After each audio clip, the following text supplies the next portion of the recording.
Yeah, buddies, it's the Bennington Show on a sub-freezing all over the country Thursday. I'm Ron Bennington, Gail Bennington on a personal day today.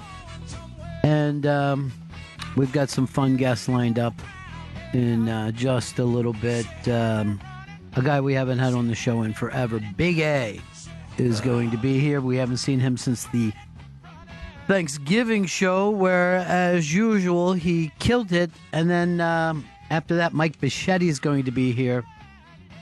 Mike has a brand new book out. What's it called, Chris? Growing Up Bichetti? No, it's not Growing Up Bichetti. It is called Still Standing. Still Standing, available on Amazon. I'm still standing. I'm Mike Bichetti. Love that dude. So that's available on Kindle, right? On Kindle or Amazon, yeah. Kindle or Amazon? It's the same thing. Kindle is part of Amazon. If you go to Amazon, you can get it. If you have a Kindle, you can get it through your Kindle. The boys have shot yet another one of their Instagram little films there. What's the name of your character? It's Detective Stanley. Detective Stanley show. And you guys shot this out in the frozen streets of New York while Robert Kelly and Rich Voss were putting out these videos like they were dying. Chris Stanley was out there in shirt sleeves shooting a major motion picture for Instagram. You can follow it on our Twitter or go right to our Instagram page. Bennington SXM. Hit follow on that. Let's take a look at this one. Hey, Stanley, they found another body. Take a look. Jesus Christ, Douglas. What's it say on his mouth? Hashtag bonsai. Well, Douglas, looks like we're going to have ourselves a real ball. Wow, exciting stuff. I'll tell you the truth. If I would just give one bit of critical stuff, Yes. I always thought it was funnier when you danced at the camera. Okay. All right. Yeah, this was... To me, the first dance was always the funniest, and we've lost something there. And the fact that you were already at the crime scene when you were being told about the crime scene. Also, I think I can't read, since it did say hashtag bonsai in large print. And you think if I was a detective, I'd have been able to read up until that point. Yeah. Okay. Also, not a big wardrobe for Detective Stanley. No, I don't mind at all. You look better in that shirt than anything else you do. That had me mad about the guests yesterday. They did not see you in the pineapple No, shirt. they didn't know what to compare me to. Mm-hmm. This is me at my best in character. They were just kind of digging you as you were. That was nice of them. Yeah, it was nice. Yeah. Nice when people think you're attractive, right? It's a good thing. That's why prostitutes are always nice. Oh, always. Yeah, they're great. So that was Disco Dan played the part of the corpse. Yes, he was the found dead body, and as Earl says, or Douglas says he is in the series, there was another one. So apparently, there's been more bonsai killings. Oh, I didn't even pick up on that. So I missed an episode somewhere out there in the zeitgeist.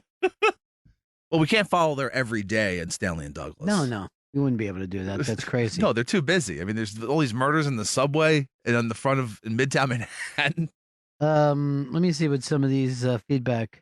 Oh, Earl looking as cool as the other side of the pillow. Well, it's nice, Earl. I'd give that a Rotten Tomato fresh. Love Stanley rolling up the Hawaiian shirt on the coldest day of the year. 0 fucks given. Couldn't feel my hands. Yeah, but you can never feel your hands, so that doesn't matter. That shirt is so big, the fruits are real sized. That's mean. How do they get that corpse to look so bloated? The fruit is the one wearing the shirt. Ouch. There's nothing wrong with that. Bennington Shows finally found a suitable role for Disco Dan. These are raves, guys. These are fucking raves. I feel like we're coming into our own. Now, we got to wait for the New York Times. Stanley moves are too suave, but Earl can't break character. What's it say on his mouth? I can't read. I'm a fucking centaur. I'm not a centaur. You can see I have legs in this video. You can see my legs moving when I dance. Ooh. Well, these are raves, guys. I'm proud of everybody. Thank you. And Vito, you shot this one? Yes, I did shoot that one. Yeah. Did you try to drive them crazy? No, I did not try to drive them crazy. There was a little mania happening. Vito tried to drive me crazy before the show today, and he's trying to gaslight me, and he's trying to make sure that I kill myself over this long winter. Do not gaslight him, Vito. That's Thank you, bullshit. Chris. Thank you, Chris. All right?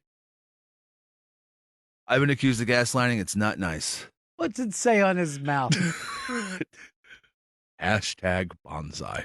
And also, why did the dead guy have his eyes closed? He should have been open up in a dead man's stare. I'm going to blame that on you, Vito. That's direction. Yeah. I wish I would have thought of that. When I got in, it was 11 degrees. Vito got here earlier today, and he said that they actually spiked up the Uber because so many people were afraid to be on the streets. They were Ubering. That's ridiculous. That's just, he lives on the west side. He's right here, basically. Yeah, I'm 20 blocks away, and it was a $30 cab ride, so I just walked. Oh, a cab? Cab. Well, Juno, Uber, whatever the apps are. Why wouldn't you try a cab? Because they never spike. I walked out, tried to get a cab. There was nothing available, so I just started walking. All right, check this out. So last night when I left there, it was 8 degrees. 8 fucking degrees. I walk out on the street. I see some cabs coming up fucking 48th. I'm like, this is great. I put my fucking hand up. A guy just drives over in his car and says, you want to ride? I go, yeah, from a fucking cab. He goes, I go, get the fuck out of my way. I'm going for it. Now I'm missing. I missed 3 fucking cabs. So I said to him, I fucking just missed 3 cabs. I'll fucking tear your tongue out. He starts to give me shit back. Now, because it's so cold, I'm fucking going into the cab after him. I mean, into his car. Holy shit. And I fucking said to him, you don't have a medallion. You're not with Uber. You're just a fucking guy in a car. Get the fuck out of my way. And then he would do that shit where he'd look scared and he would drive, but would stop in 12 feet and start to yell that I was a dick. And then I act like I'm walking to him. It's all just fucking posing. First of all, what a fucking maniac to go fucking randomly offer to pick up random people. And this happens all the time in New York. If you're not fucking familiar, like in a rainy day or whatever, it used to be the old livery cabs would do it. But since Uber, everyone can just ride around in their car and do it. Fucking insane. And what a pussy to just fucking stop to yell shit. I know. And they're fucking bursting into Roger Stone's house first thing in the morning. This is the guy they should be fucking dragging out at dawn. Sounds like a goddamn maniac. Have you watched all the shit that people, the Republican guys, are mad that they pulled Roger Stone out like that? Yeah. I go, when did you wake up to this? Ever since SWAT, I've known so many fucking people that have gotten their bus like that. No one ever gives a fuck. No. Remember, we've had people on whose dogs were shot. Yeah. People next door. But now, because it's one of theirs, they're like, this shit's crazy. It's always crazy. Why are you busting a weed guy like that? In 2004, someone dropped a dime, and the cops came to my college apartment because they said I had mushrooms on me. It turns out I did. But there were 8 police officers rummaging through my fucking house. 8 people for one guy who had a fucking ounce of mushrooms on him. Yeah, I don't know why that they suddenly act like this is a new deal. It's not, because every police station in the country has a fucking SWAT team and tanks and shit. Yeah. They think it's a big deal because it finally happened to one of their guys. They're just fucking finding out about it. You know? How could this possibly happen? It's like when they all got fucking suddenly upset over bad dope after their fucking kids started to do the opiates. That shit's been around forever. It's ridiculous. Yeah, It's dunk. There's a piece up. This is one of my favorite things in Chicago. This guy throws a cup of water out his door on his balcony. And he has like one of those glass partitions on the balcony. And to see how quickly it freezes, it looks like you're watching the day after here. All right, go ahead and hit it. You watch it freeze in a second. That is terrifying. I think Chicago is the coldest place in the history of the world, they said today. It has to be. I mean, if there's moisture in the air, it just fucking turns to ice. And by the way, this building's pretty much empty. Yeah. Yeah. I mean, no one is in NBC right now. I took a fucking elevator like by myself. And someone's like, "What is wrong with people?" And I'm like, "Dude, people can work out of their house now. It's not a big deal. You can have what is it, Earl? You're waving at me. No, I was just saying that when I left the Hard Rock last night, it was the day after. There were no one on the streets. The streets were white, had this like glossed over look. You should have fucking started singing the Boys of Summer. Ain't nobody on the streets. What time did you get out? 1 a.m. You take video of it? I did not take video because I was freezing and I just wanted to run and catch the train. Dude, that's why you'll never be a Pulitzer Prize winner. Because, I mean... Or get a World Star. I mean, you just couldn't be out there for a really extended period of time. I came in here, it was so fucking empty, and I went downstairs and got a cappuccino or a place, Sabetto's. Had a little pastry with it. It's nice. On top of the world. Felt good. I felt like, you know what? As long as I don't run into Vito, this is going to be a perfect day. And he was fucking literally laying like a fucking alligator with just his eyeballs sticking out of the swamp, waiting for me. It was so cold this morning getting on the train. There's like, they have metal poles next to the stairs. You couldn't hold on to the poles because it hurt too much. If you held it with your bare hand, it was fucking pure pain. So you liked it? I hated it, Ron. I didn't like it at all. Turtle in Iowa thinks that he's at the coldest place in America. Turtle, how cold was it there? It was, I got in the car yesterday, actual temp on my Sirius display said negative 25. And I sent you guys a tweet on it. Negative fucking 25. Now, the coldest I've ever been in my life was a -5. And that was unbearable. But I'm wondering, like, do you even feel the difference between -5 and negative 25? Or is it just like catching on fire? Absolutely. It was painful to breathe. Any exposed skin hurt. And, you know, with the wind chill, I don't know what it was. But to see that the actual temperature was -25, it was insane. I mean, I've never been anywhere near that, and I'll honestly say I can't imagine it. You know what I mean? Yeah. Like I would be able to imagine a pole shoved up my asshole before I would be able to imagine negative 25. Ron, check out the Twitter feed. I sent it to you guys, and it's on the display. I think it's Ozzy's Boneyard, and it says negative 25, top left corner. All right, we're gonna look for it. I don't know why. I should have gotten a retweet from us. Thanks, bro. All right, man. Peace. Turtle, negative 25. He's the coldest American that's ever lived. The coldest American. It's not human. It's not human for it to be negative 25. Every year I put together a book. I call it the Guinness Book of World Records. One year I had 2 fat guys on mini bikes. And now I'm going to put Turtle's tweet up there and say, coldest fucking American that's ever lived. I know you were behind Guinness. Yeah, of course I am, Chris. I've told you fucking 15 times. I can get free Guinness anytime you want it. Mike in Canada. Yeah, hey guys, I woke up this morning in Oconomowoc, Wisconsin. It was -39, and I just crossed from Minnesota back into Wisconsin over the Mississippi, and it was all ice except for the occasional broken up patch with water, and the water was steam, and everywhere you could see water, there was steam. It looked like a witch's cauldron. Yeah, I saw that out of like Lake Michigan, and who's the weather guy on the Today Show? Al Roker. I saw Al Roker was on an icebreaker in the Hudson River. I guess times are hard for him. He had to take a second job. You'd think they'd pay him over there. No, he doesn't get much money at all because he's only working the mornings. He's not even full-time right now. I guess it's not full shift. Hey, JT, what's up, buddy? I tripled on Chris Stanley to go outside when he's smoking his smoky smokes and stick his fat-ass tongue on one of those rails and see if it gets stuck. I'll tell you this. I'm going to ask him to go put his tongue on the third rail. My dad always used to tell me stories about never piss on the subway because you're going to hit the third rail and you're going to be electrocuted. That's a good man. Electrocuted to death through your dick. Yeah, it's happened before. Dude, you're just taking a fucking piss and hit the third rail. You know who fucking figured that out? Ben Franklin. He fucking knew.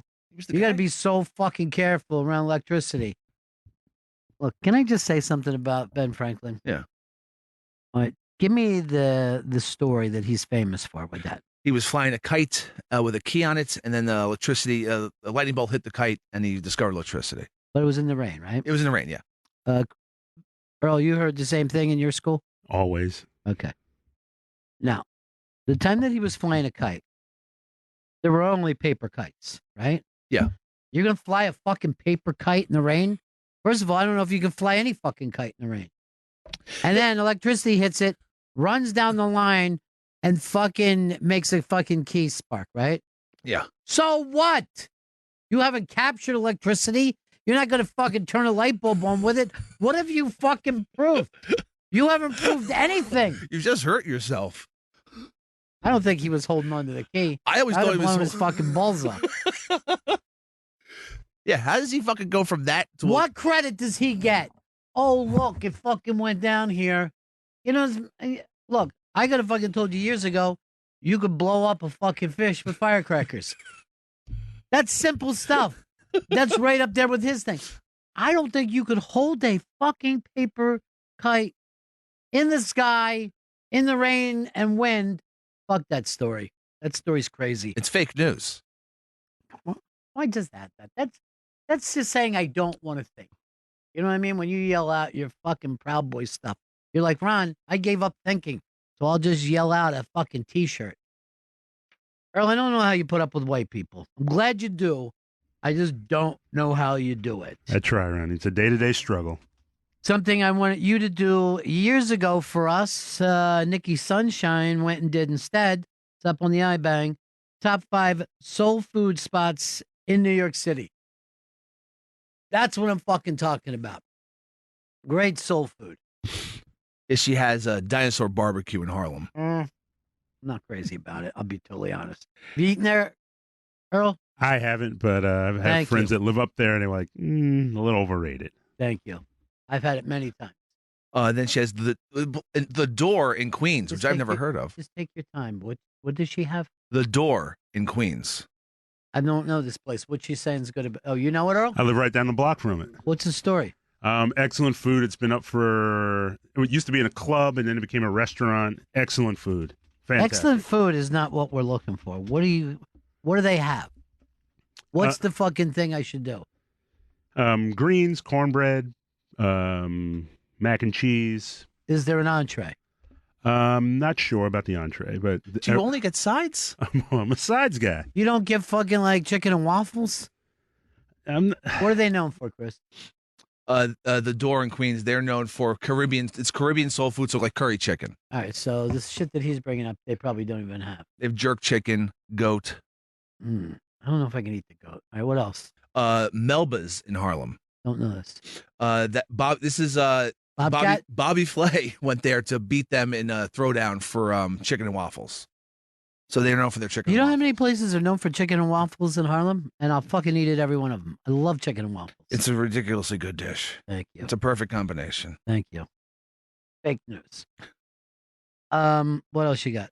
The Lighthouse Fish Market in Harlem, which is known for their mac and cheese and greens. Again, with mac and cheese, it's a fish house. I'm gonna guess you're getting some fried fish in there too, maybe some shrimp. Maybe. I'm gonna hope so. We've got somebody doing this stuff. We should have our own details. All right, what else? And then number 1, Pies and Thighs in Brooklyn. Everybody knows Pies and Thighs. They're good. Yeah, they're good. As a child, my parents refused to eat dark meat, and I thought that it's because they were racist. It's really strange. It's nothing to do with racism. It's a greasier, oilier meat. Some people don't like it at all. Yeah. Some people only like it. I liked it more when I was a child than I do now. I said, bring on the fucking dark meat. But normally in turkey, you don't have to. You don't get a lot of even dark meat in chicken. No. But I don't think it has anything to do with race. Do you, Earl? No, not at all. It just Or became. you see everything as race. It became part of a joke. That's the kind of jokes I don't make. Consider me woke, girl. I don't fucking make jokes like that. And if I see anybody making a joke like this, I'll go, hey, stop it. That's good. Stop making jokes like that. All right. This new thing is out where it's like you can fucking put somebody's face on anybody's body. It has a name. Deep fakes. Deep Yeah. web, like it's deep fakes is what they call it. I've seen it done poorly, but there's this thing that it's up on the iBang. Steve Buscemi's face is on Jennifer Lawrence's body, and I have to say this: it's going to haunt me for a long time. It's going to fucking keep me freaked out. Yeah, apparently they use like AI to actually to do it. That's what I've read about it. That's terrifying. Now hit play though. It's this one thing where it's like part her, part him. But look at this. Expected Amy to win, so I just like it was just this was very truly surprising for me. Why are they able I was to just even really change surprised. his expression? This is because the eyes are moving. From BuzzFeed right here. Hi. So you're a huge. I don't think you know the Bravo fan. details on Who this. was your When you say they favorite use and what, least AI? favorite? They use artificial intelligence to like to map some other person's face and then Why would it take artificial intelligence to do that? What's that mean? I don't know because the artificial intelligence is like mapping in real time. I understand, but you think that you could just throw out a word like artificial intelligence and mapping, and it suddenly makes sense. All right? I understand the fucking pies and thighs. I get that. You got good thighs, you got good pies. But this, and he's just saying artificial intelligence, Earl. It looks more like CGI than anything else. But Okay, God, Earl's calling you out, dude. This is freaking me out just looking at it though, because it's so. This means what you can't trust any white person now, Earl. There's not a single white person that you can trust in the country, except for the Proud Boys. And I can't get into this, but it looks like I'm going to be purchasing the Proud Boys. Are you? Yeah. Coming in very cheap, and I can't. Even if I just flip it, it's worth it. Anthony in Arizona.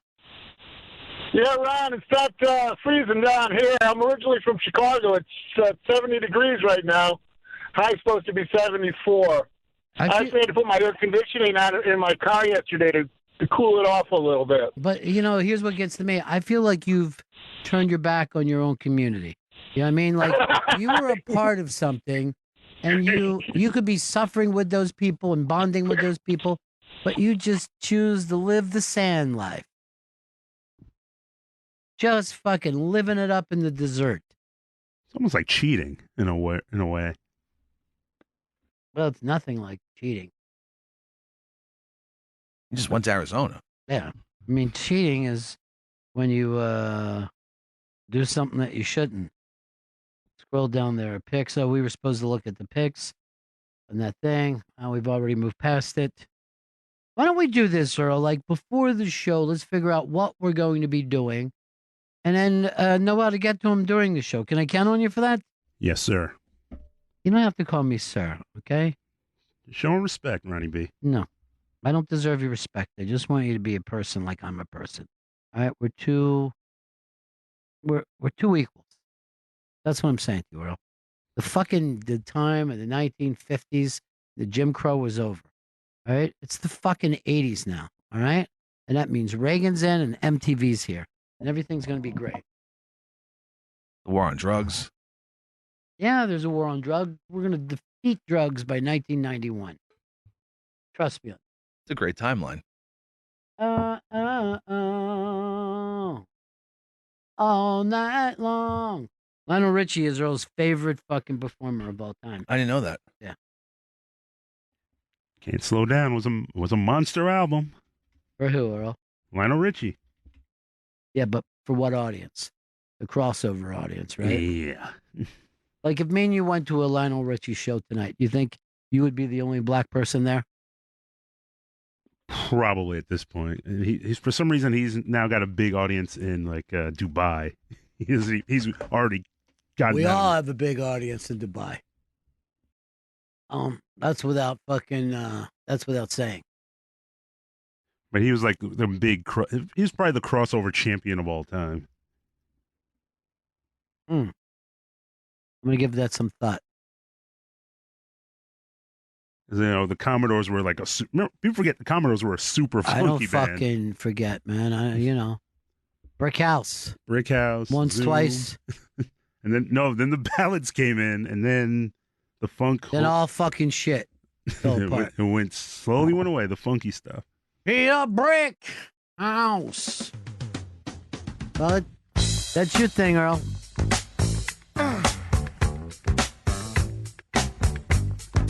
Oh, you excited for the Super Bowl? Yeah, well, I mean, I'm excited for any sports because then it's after the Super Bowl, it starts a real dry period of anything. Pitchers and catchers, Earl. I might send you down to fucking Tampa, cover the Yankees this spring. Oh, please. Please. That's living, bro. That and fantasy camp. Oh, my. Hey, G, what's up, buddy? How about ass? Hey, buddy. Ron, this deep fake thing is freaking me out, but here's the real question. Even with Steve Buscemi's face, you still hitting that? Yeah. Probably even more so. Deep in it. Why was fucking J-Lo's body? I could ask Steve Buscemi about Reservoir Dogs. She's a brick house. Yeah, Lionel Richie just suddenly turned into Christopher Cross out of fucking nowhere. Yeah, Started stalking blind people. Yeah, the Hello video still would. Why didn't that same blind girl, was she really blind? I don't think so. I think that's cultural appropriation then. I don't like it. But she should have been with Stevie Wonder. That would have made more sense. Have Stevie sing. Oh, yeah, because they should all stay with their own, right? Jesus, Earl.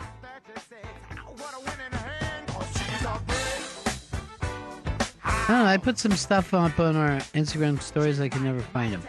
Fucking hate the stories thing. You lose it so quickly. Tony, no joke in Hoboken.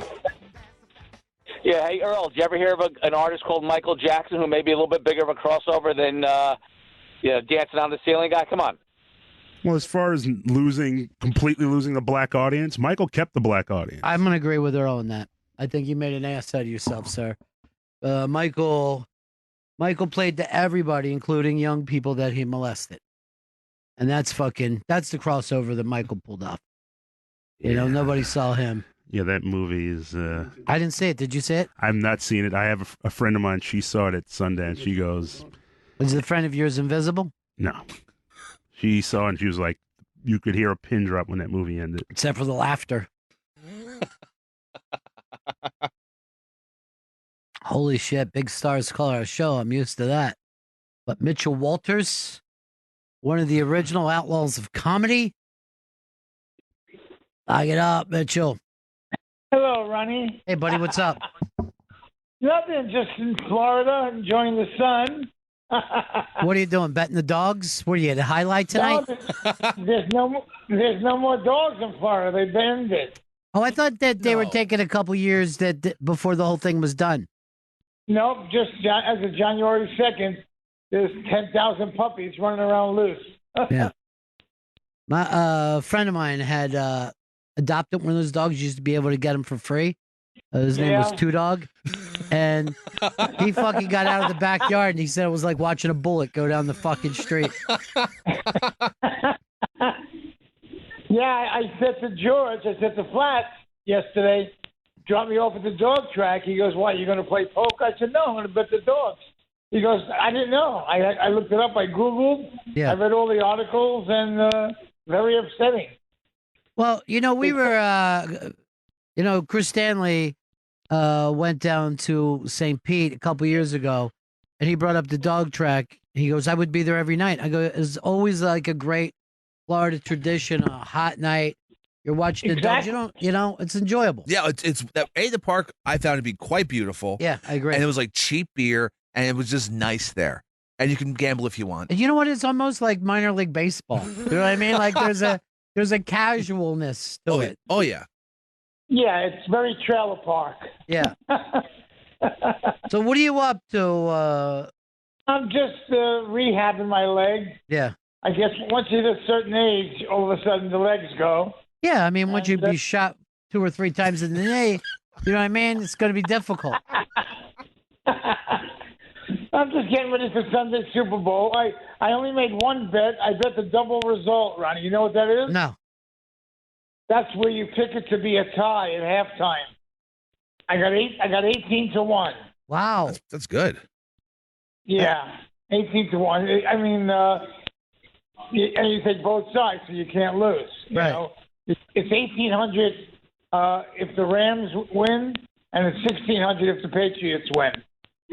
Based on the fact that they have to be tied at fucking halftime. Yeah, 3-3, 10-10, whatever. You know. Yeah, I get it. I understand what a tie is. Yeah. Do you care who wins the game, Mitchell? No, I really don't care.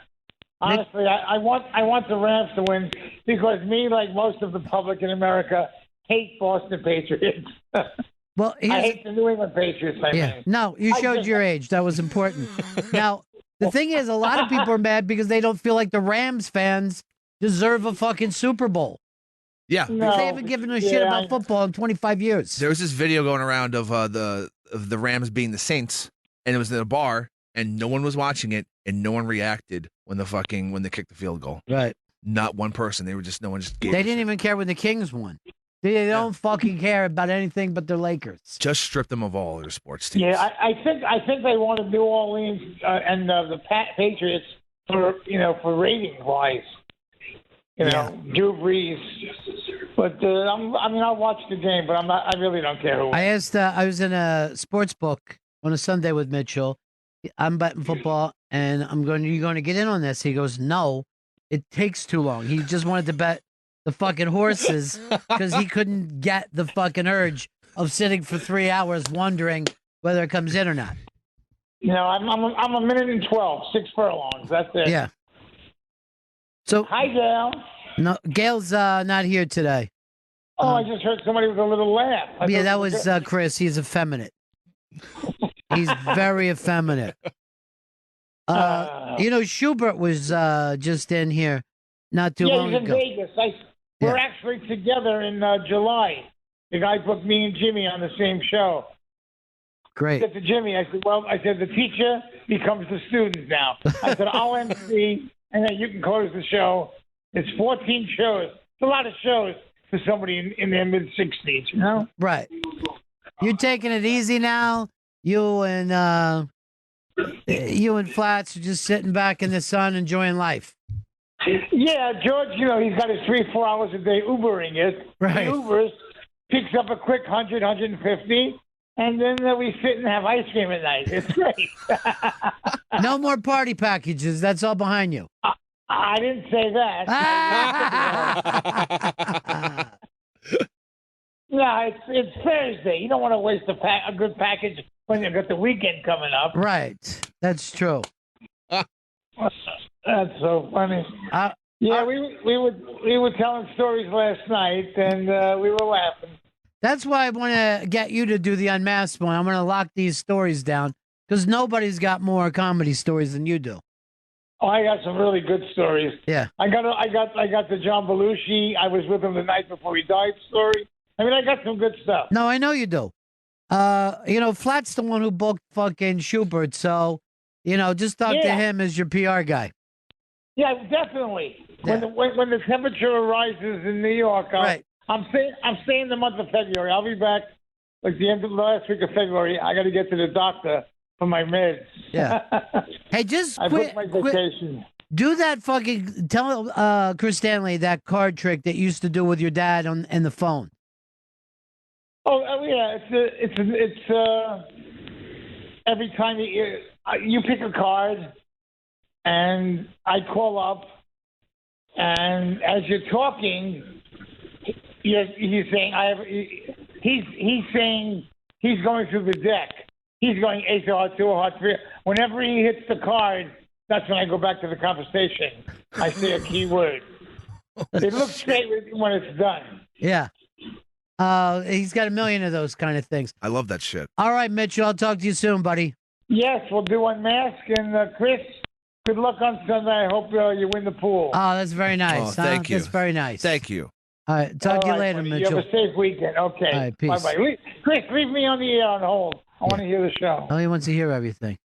Because I know, he would do a thing, he would do a card trick, and let's say it would be the Jack of Clubs, and he goes, no, you know what I mean? I'm going to call my father in fucking Miami, and he would call his father, and his father would answer the phone, Jack of Clubs. It's fucking amazing. Yeah, it was just great. He was great, fucking close up magician. That's the best shit. And it's like the most impressive. More than making a fucking building disappear, Chris. Yes, More than putting yourself through the Great Wall. What was that idiot's name? The rapist. That was David Copperfield. Yeah, David Copperfield. I think that's his real name. Well, I think Mitchell and him were like kids together. That's really cool. Why would that be cool? I mean, it's cool just to know the guy back then. Why? What is about this that makes you feel like something's cool? Are you that caught up in celebrity? I'm caught up a little bit in celebrity, yeah. I'm not the biggest fan of David Copperfield. I doubt it. You sound like you're his biggest fucking fan, like you follow him around from show to show, the way you said you followed around Fish. How many Fish shows have you seen? I've seen 12 Fish shows. Do you know where that puts you in terms of Fish fans? Oh, they looked. I think at my 12th show, I was talking to some Fish fan, and they were like, "So how many shows you been to?" And I said, 11, or this is my 12th, and they stopped talking to me. Good they for them. basically turned their back and just were paying attention to the show again. Now, I saw Chris Christie. How many times do you think he's seen Bruce Springsteen, his favorite? I'm going to say 24 times. 186. That's and ridiculous. He's a fucking governor. Former governor, lap band specialist. How does he find the time to see Bruce so many? How's anybody find the time? You know what I mean? You make time. I guess. That's the thing you got to do. But there's also other bands that he could go see. He doesn't like anybody else. He likes Bruce. He's like fucking Earl that way. All right. There's a thing called classic rock something. Classic rock goodness, I think, is the name of it. No, I don't know what it is. Okay. But what they do is they pick every fucking... Oh, bring Vito in for this too. Because Vito is a Bruce fan. And Earl is. And Chris, I'm going to ask you to stay the fuck out of it. Okay, I don't know. Because I've heard you run down Springsteen a couple times. I have, yes. But they pick the best song on every album. Okay? So, Chris, you name the album and see how me and the boys do here. The album is Greetings from Asbury Park, New Jersey. Earl, what's the best song on the album? I'm going to say Growing Up. That's a good call. I would have said Growing Up. You can. Like Growing Up. And I'm going to pick Spirit in the Night. They pick Ultimate Classic Rock picks Lost in the Flood as the best song. It's a good fucking song. I mean, you can't fucking dance to it the way you can Spirits in the Night. Growing Up is also fucking great. Yeah. This is my thing I'm going to say about Bruce Springsteen, because I'm going to lose interest in this game as we go along. My favorite Bruce Springsteen time is when he didn't know how to write a fucking song. You know what I mean? Like, as soon as he got to be a professional songwriter, his songs had less oomph to them. You know what I mean? But when he didn't, like, he would just pack these long fucking sentences in. Yeah. Perfect. All right, give us the next album. Next album is The Wild and the Innocent and the E Street Shuffle. Just like the first album, there's a lot that could go here that I wouldn't complain about. You want to go first? Yeah, 4th of July, Asbury Park. That's a good song. I'm going to say Kitty's Bag. Another good one. I'll take Rosalita. It is Rosalita. Come out tonight. Again, I'm going to say this. In the first two albums, even though we all disagreed, I'm fine with anybody. These are all fine. Next album, Born to Run. I certainly have 3 songs that I would pick on this. It's for me, it's Thunder Road. It's my second favorite Springsteen song, just to hear live. What's your first? Growing Up, then Thunder Road. Hey, so you got the opportunity to do two of your fucking songs very quickly. What do you got? We go title track, Born to Run. Oh, God. You're such a fucking pop, fucking AM radio fan. I'm going to go. I've got 2, but I could have easily done Thunder Road. It's going to be 10th Avenue Freeze Out for me, or Meeting Across the River, which is very meaningful to me. But obviously, the crowd pleaser is 10th Avenue Freeze Out. They choose Born to Run. You happy now, Earl? Are you fucking happy with yourself? Sorry. Go ahead. Badlands. Badlands is not the name of an album, is it? Oh, Darkness on the Edge of Town. So I guess the song is Badlands, then, you fucking idiot. Darkness on the Edge of Town, even though Chris ruined it for us. We'll probably end it here then. What do you pick? Oh, I went Badlands. I would have went Darkness of the Edge Town. I love that song. And I would have went my fucking favorite, weirdest song by him, Candy's Room. I think is a fucking great song. No, you just shook your head no? No, I'm like, none of these songs, like, none of these choices are bad. It's a great album. No, well, too bad. We would have fucking really enjoyed ourselves. I screwed that up. I won't screw up this next one. And there is no next one. I think take a break. I think I really liked him all the way up until, well, I mean, like I started Tunnel of Love is where I started kind of stopped going through albums. I didn't even make it that far. Let's see what the next album is. The River. The River is The River. There's no doubt about that. Atlantic City is Atlantic City. I mean, what are we doing here? Born in the USA. No, it starts to get a little cheesy. This is the gigantic hit of all time. Let's break here. Coming up in just a little bit, Big A is going to be here. Mike Bichetti is going to be here. The stars are coming out to the Bennington show. Gail will be back with us tomorrow. And tomorrow is the big time where we're going to have 53 different comedians on the show giving out their Super Bowl picks. This is the Bennington show. Bennington is back, and remember, Ron is performing with Robert Kelly, Jim Florentine, and Rich Voss Friday, March 8th at the Keswick Theater in Glenside, PA. Go to keswicktheater.com right now for tickets. Fashion Talk 103, it's the Bennington Show!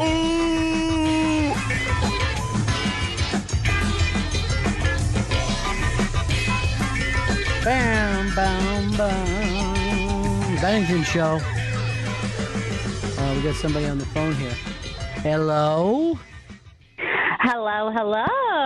I'm calling Gail into my own show. You just missed your Uncle Mitchell. I know. I just heard him. Yeah. He was rocking it. He sounds well. We just made I didn't know the doggies were done. What's that?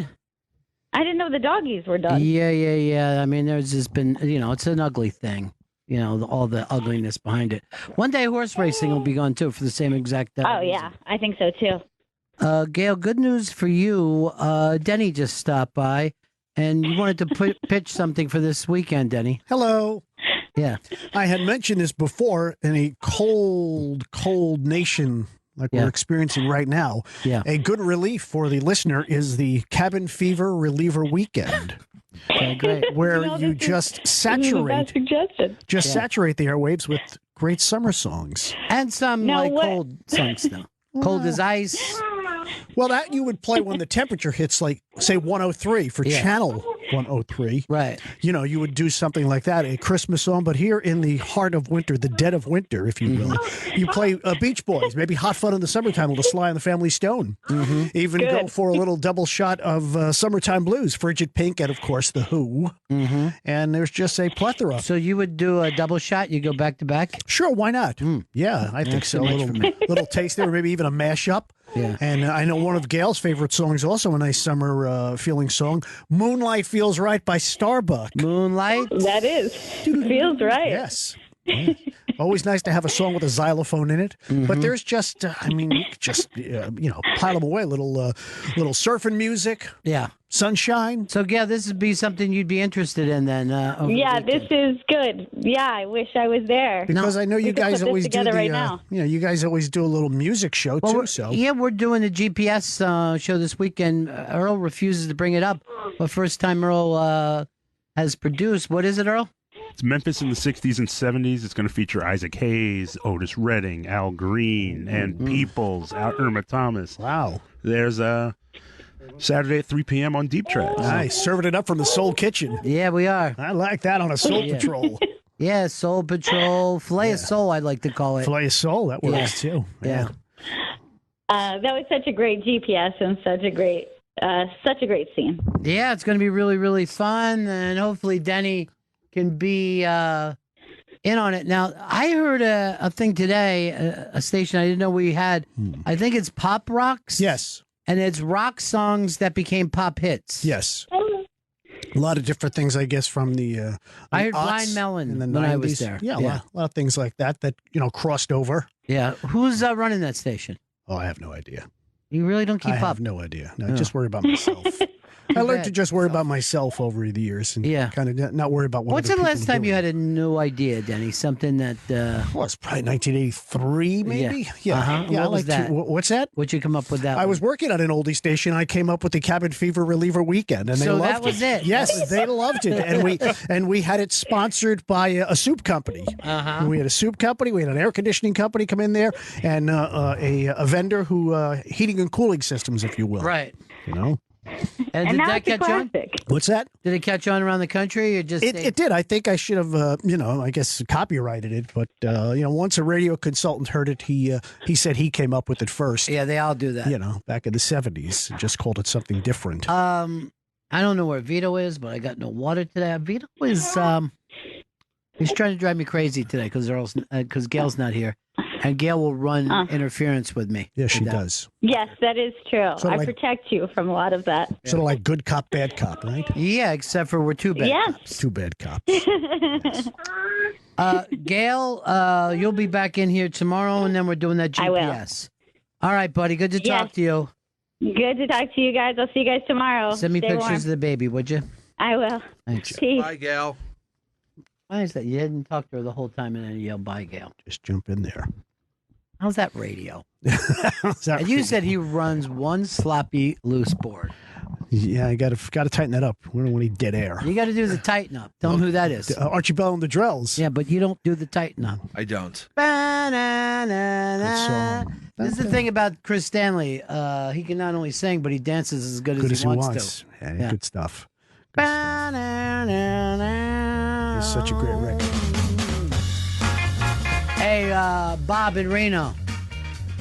Hey, good morning, afternoon. I don't know what it is there. Hey, tell Danny they're already doing something like that. One of the channels is rehashing like Kenny Chesney's No Shoes Radio. They're doing like Margaritaville, stuff like that. Yeah. Just so that you feel warm in the wintertime. Yeah. That's all. Later, folks. Thank you, Bye. buddy.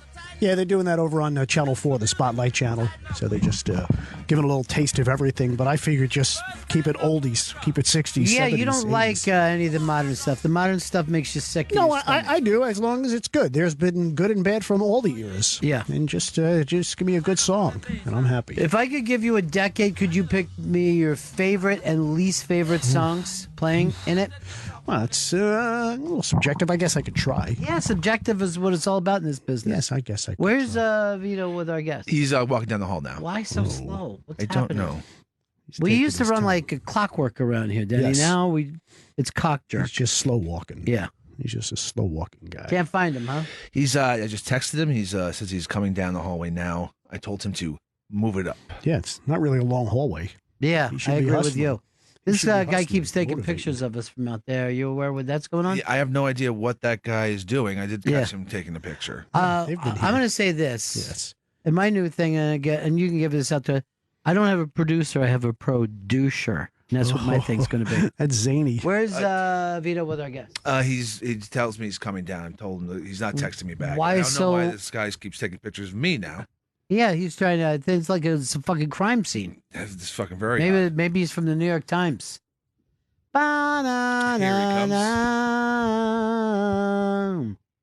Oh my God, Big A's walking through a tour. Scared the shit out of everybody. A Big A! Big A looks fantastic. Big A, you remember Denny, right? Yes. Sure. You guys, have you ever been over Compound Media? Yes. Yes. And what do you think of it? Very nice. Yeah, it's I nice, was over right? there, I guess, before Christmas. I had to get a book signed. Book signed for what? From Anthony. I had to get one of Anthony's books signed for were you a in it? person. Were you in the book? No. Maybe I'll be in the sequel. Yeah, Squeakquel. The he's calling Squeakquel, it. so. Big A, so great. I haven't seen you since Thanksgiving. Hey, Ron. You grabbing me an ice sweater? You're starting to drive me nuts. This fucking kid. Big A, tell everybody what you're doing now. We haven't seen you in a while. What's your position? Oh, actually, I'm just doing photography. Photography, Yes, right? yes. Earl, you do photography as well, right? You guys Yes. are fans of each other's work? Yeah, I love his work. It's Yeah. fantastic. Thank you very much, Earl. It's do you have something new coming up where you're gonna Not yet. Not show yet, up? but- Next time you do, would you please invite us? Yes, Or definitely. if you ever want to do it, we can get a gallery where you're on one side of it and Earl's on the other. Yeah, definitely. Have kind of a black and white. What was that? What are the big black and white songs of all time? Ebony and Ivory? Ebony and Ivory. Yeah. Earl, which one do you want to be? I want to be Ebony. Okay. What about Society's Child? Society's Child. Jazzy. Yeah, Jen, because she was. Yeah. Yeah. And was she in real life? No. Okay. She might have. What about Louie Louie? Brother Louie. Yeah, Brother Louie. by yeah. Stories. Right. Yeah. Was But they never say brother in the song, right? They just say Louie Louie. Yeah. Louie. A lot of people, when it came out, they thought it was the same as the Kingsmen. I thought that was for Louis C.K.'s show. Yes. So you're a straight photographer now, right? Yes. But you take pictures of landscape, not people, right, Big A? Sometimes people, yeah. Oh, you do people. Yeah. Recently, I took pictures of people at the vintage holiday train. Oh, is that right? And a lot of them emailed me or messaged me. Yeah. And and posted it on Facebook and. Oh, wow, it's fantastic. Yeah. I think that what I would love to see you do is paparazzi. I want you to stay in front of this and catch people come in and out. Earl, you ever do any paparazzi work before in the past? I've never done it. It's too competitive and it's too crazy. Those guys are animals. They will literally fight you. Well, what you're saying right now is, I mean, to call another human being an animal, I don't want to say reverse racism, but I can't think of a better. Oh. Yeah. No, they're very almost feral in their approach. If you take my their God, spot, he just calls human beings feral. Yeah. Now you still do some stuff with Eastside Dave too, right? Yes. Yes, I'm the producer of the Eastside Dave show with Eastside Dave on Compound Media. Now, is there any other producers, or you're the only one? Pretty much only one. There's there's other associate, but now there's some of the people around the country who may not have seen Dave's show. Yes. How would you describe it? Hey. It's amazing. Big A. Big A, do you know her? Yes, I just met her actually. She's Donna Briggs. She has a countdown. She's stunning. Show. Yeah, she's stunning. Yeah, and I came in and I was chatting with her. How do you do it, nice. Big A? I've been working here for years. I see her. I find her to be unapproachable. Unapproachable. No. And yet you. She called me over. Oh my God. She called me over. Yeah. You know her well? I thought I knew her. Yeah, she's a nice girl. Honestly, of course she's a nice girl. But she's stunning, right? She's a long, cool woman. In a what? What's that? In a what? Black dress. Mm-hmm. Hollies. He knows a lot about music, Big A. I know you're not. You're the Bronx. Yeah. So a lot of music has come out of the Bronx. Yeah. Over the years. What would you think is the number one group to come out of the Bronx? Dion of the Belmonts.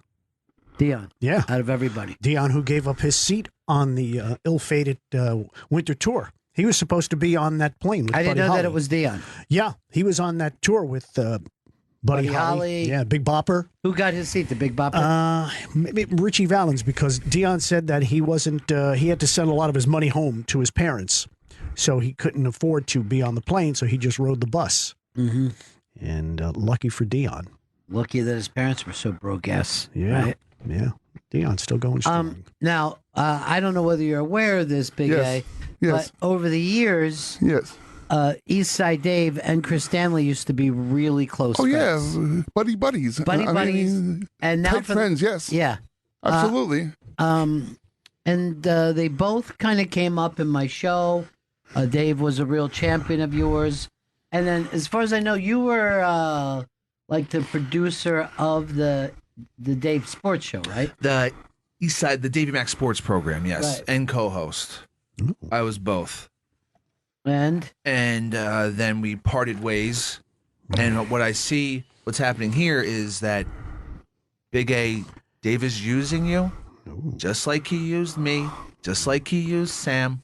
He's just one person after another. He's a user, and he's gonna fucking throw you out with the garbage. That's what's happening. I think that we could be more pleasant than that, right? Of course, yeah, definitely. I've known Dave for many, many years. I knew him for years even before he came into radio. Then he started on my show. I've always found him to be a fun guy. I would call him Fun Dave a lot. Definitely. Yeah. Yes. And Always fun. You had fun with him, didn't you? At the time, yeah, I had fun. I had a couple of drinks with him. He'd buy me a few drinks, sure. Mm-hmm. Yeah. But those times were over because he used me up just like he's doing to Big A. Big A. Yes. He's treating you like his fucking errand boy. Sending you over here.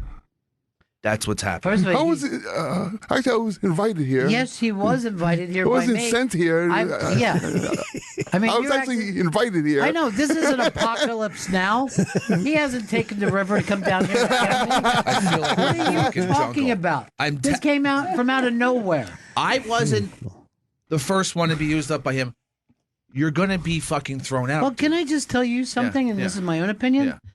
This show that he's doing now with Big A and Roy Schaefer, 10 times better than the show that he did with you. No, not at all.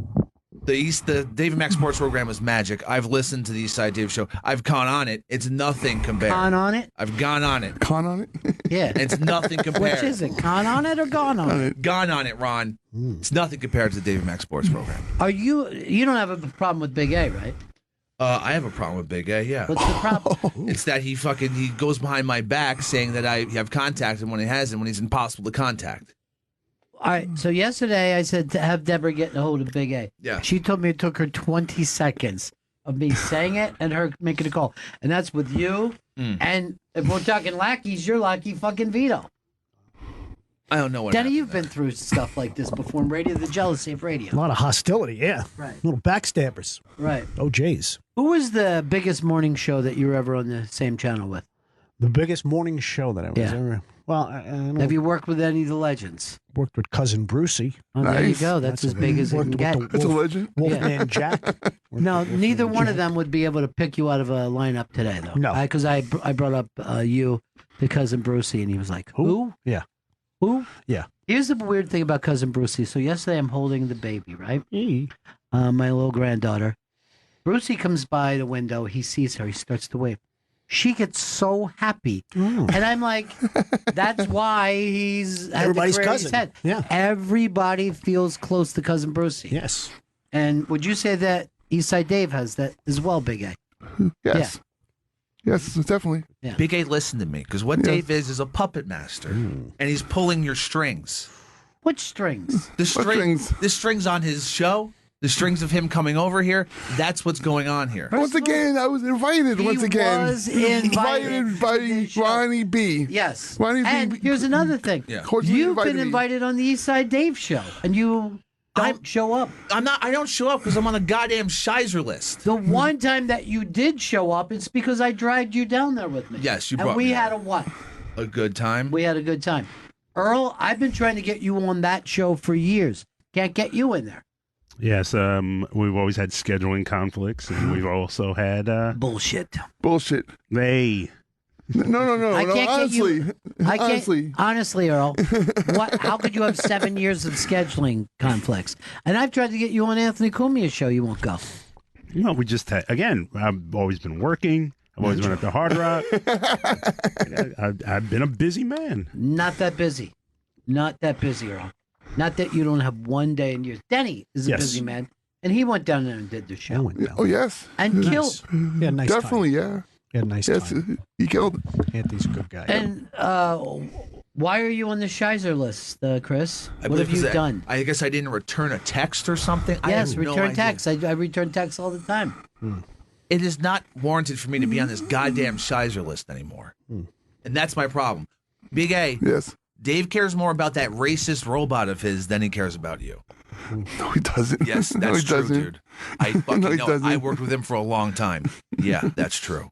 I don't know who the racist robot I think is. it's Is it Roy Schaefer? It's Roy Schaefer's probably part of it. Yeah, because also Roy. So you're saying this is another Proud Boy show? Would you call it what Dave is doing Proud Boy? He's a proud boy. But I know he jerks off from the last time I've talked to him. Jerked off with him. Big A, I'm sorry that he's coming on like that. I know the reason that you were invited here. Of course. And you're invited here because every time you've done one of our live shows, you've crushed it. Big A, the insult comic.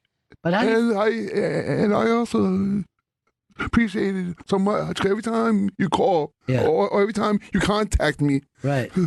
Would you have contacted me many times? Yes, you are. And I always come. But do you feel like Chris tried to put a wall in between us? You're not accusing him, but I'm not accusing him. Right, but it sounds like an accusation, Big A. All right, now that Big A is here, Yeah. Olive Branch is out. Will you do the Eastside Dave show? I will not do the Eastside Dave show, and he will not be unblocked on my phone. Ooh. This doesn't feel like an olive branch. This feels like an insult. It feels like a slap in my face, Ron. Maybe I feel like if I'm you trying, two they're guys trying would to cuck sit me. down, would you just hash it out? No, there's no hashing out. Yeah. Let bygones be bygones. Life is too short. You know what? Life's just long enough, Denny. Okay. Gail also tweeted out, "Bye, Chris." Thanks, Gail. Where is Gail today? She's taking a personal day. Okay, all right. Sorry I missed her. Yeah, we'll do this again. Oh, definitely. If Chris doesn't make this too unpleasant. Yeah. He cares more about Flutzy than you, okay? He's gonna just fucking... Flutzy's fantastic. I know. Nobody cares about Flutzy. Flutzy, one of the best parts of the show. Yeah. Honestly. What happened to Stringsy, though? I don't see Stringsy anymore. I wouldn't even know it was Stringsy. Something go bad there? Is she the new Chris Stanley? Yeah, kind of, yeah. Who was on the other show, Chris? Oh, the Dave Mack Sports program? Yeah. It was myself. It was Roy. It was Sean. Sean O. That was the core four, Ron. So is everybody still with the show except for you? Sean O isn't with the show. As far as I haven't seen the show in a while, Ron. He's on sometimes. Sometimes he's on. He has a busy. He has kids and he has busy personal He has life. a life. You know what I But mean? Unlike sometimes you. he does come on. I have a full, wonderful life. All right, and I'm just fucking attacked constantly. So why would I want to go someplace where I'm attacked? I'm You're trying attacked here and you stay with me. I love you. And Okay?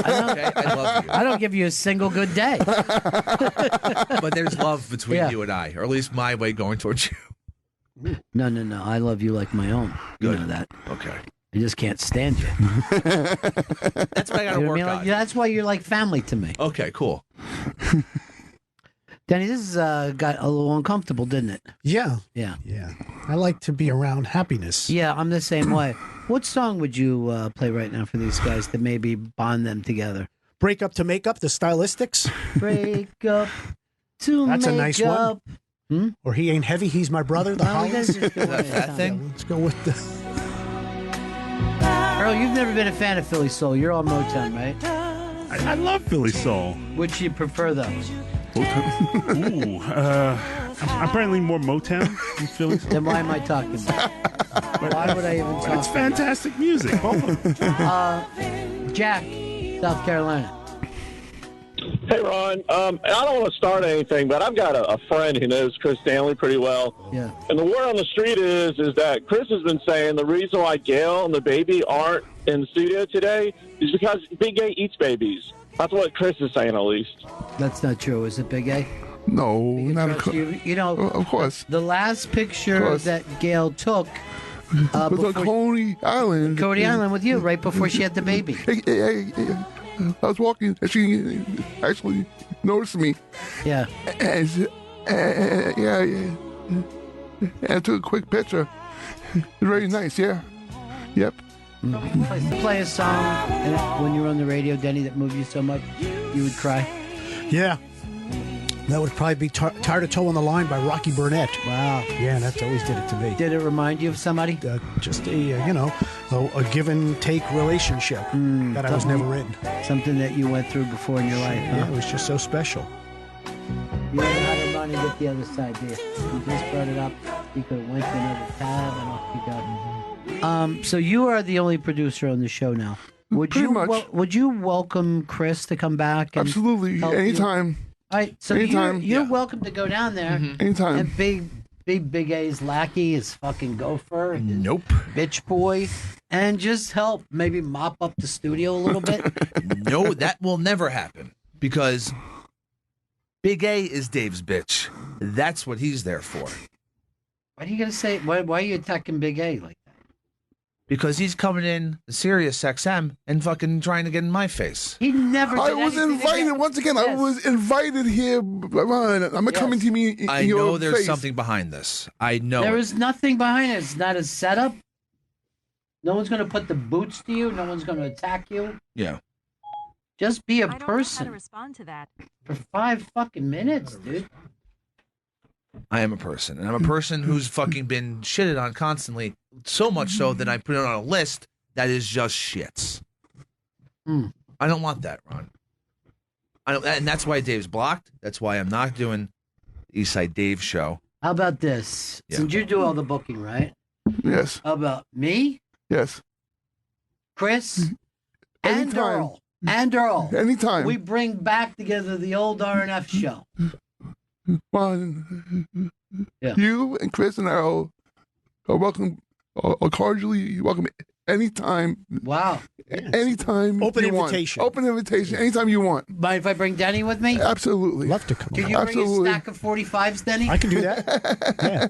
My portable Of Victrola. course. Yes, absolutely. Record player. Absolutely. Robert, you're on the Bennington show. Hey. Yeah. First, I just want to plug the Eastside Dave Show, 7 o'clock Tuesdays on the Compound Media Network.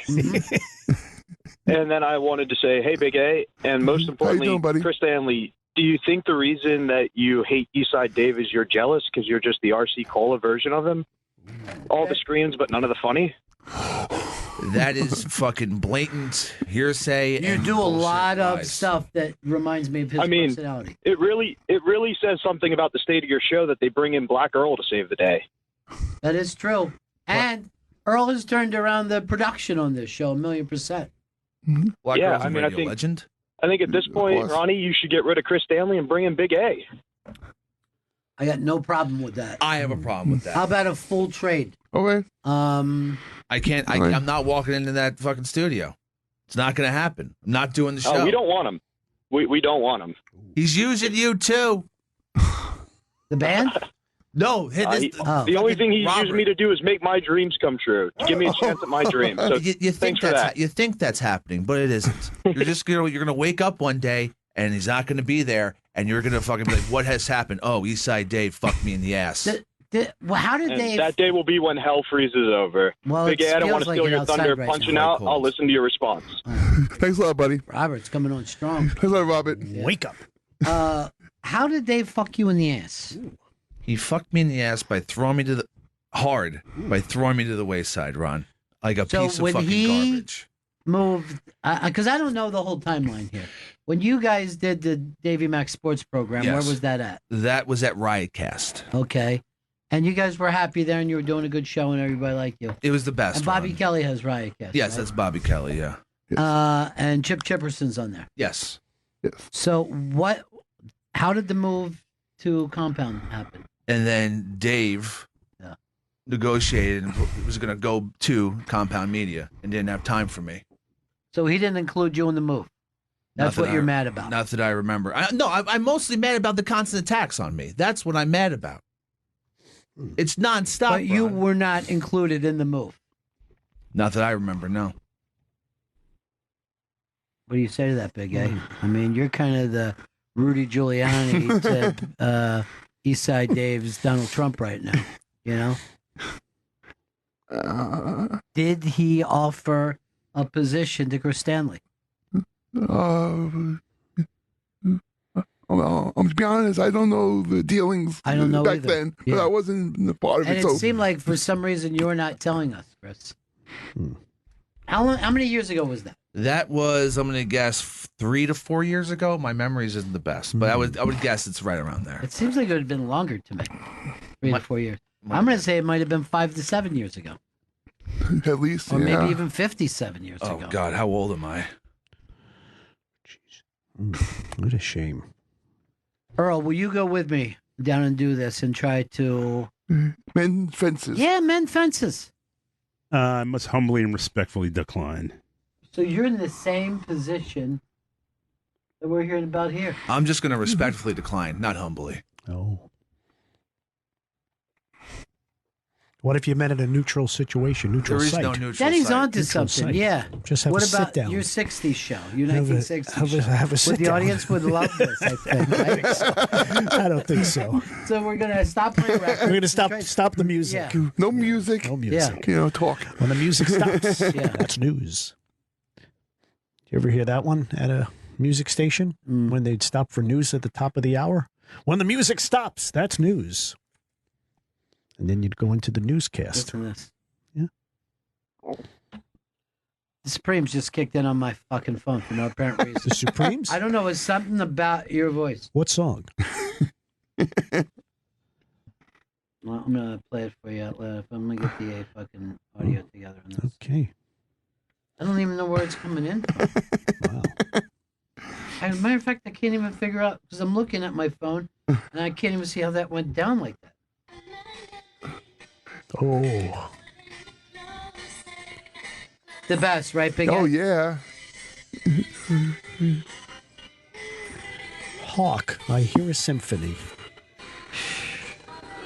Now, when you think of the Supremes, are you one of those people that you're team Diana Ross or anti-Diana Ross? Just the Supremes. I never ever called it Diana Ross and the Supremes. I It's two am entities, just all the about Supremes. Miss Diana Ross. Yeah, it's just the Supremes. Great song. And they were always on the Ed Sullivan shows, either them, the Four Tops, or the Temps. Yeah. You could always count on that. But the Supremes were the biggest group for Motown. Am I right about that, Earl?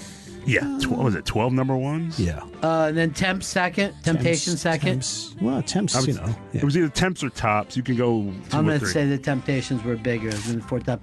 The Four Top seemed like a middle of the road thing, and the Temptations were fucking Well, hardcore. you know, the Tops, though, they were together since the 50s. They were first started out as a jazz act.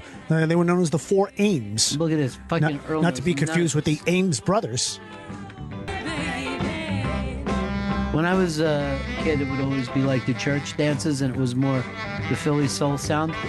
And every white kid loved all these bands. And then when we'd leave there, see black kids, and we'd have a fight. I never understood how that whole fucking era worked.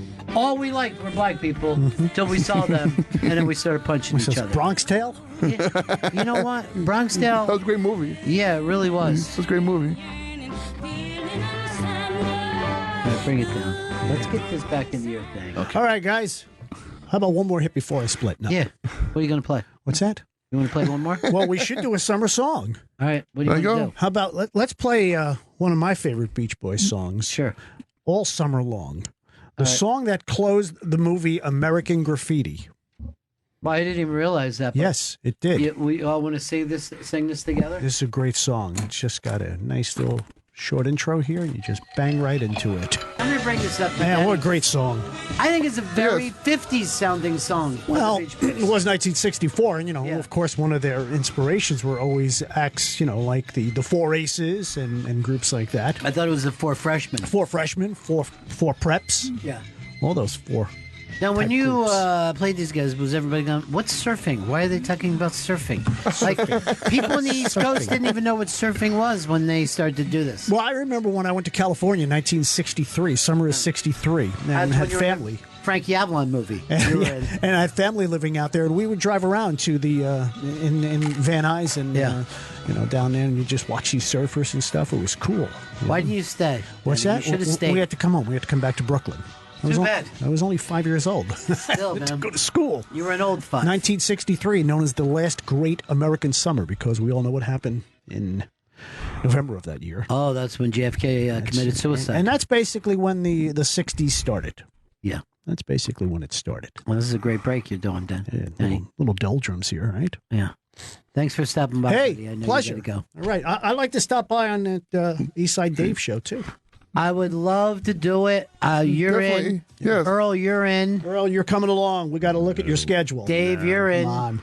I mean, Chris, you're in. Nope, not gonna happen. We're going to offer an olive branch, and maybe we'll go to Olive Garden to offer the olive branch. You know what? There's like a bottomless basket of breadsticks. It's really fun. Do love bread. All right, boys. All right, peace, buddy. I was on, but now I'm gone. Wow, that's good. Denny, there he is. You'll be able to hear him in What is it again? I'm on the 70s on 7 weekends as Dennis the Menace. Great. The rest of the time? That's about it right now. Okay. Trying to pick up a gig. He has a great radio voice, man. Yeah, he is. He's the best.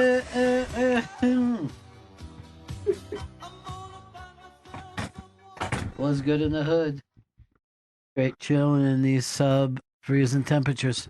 I love that kid. Love that kid.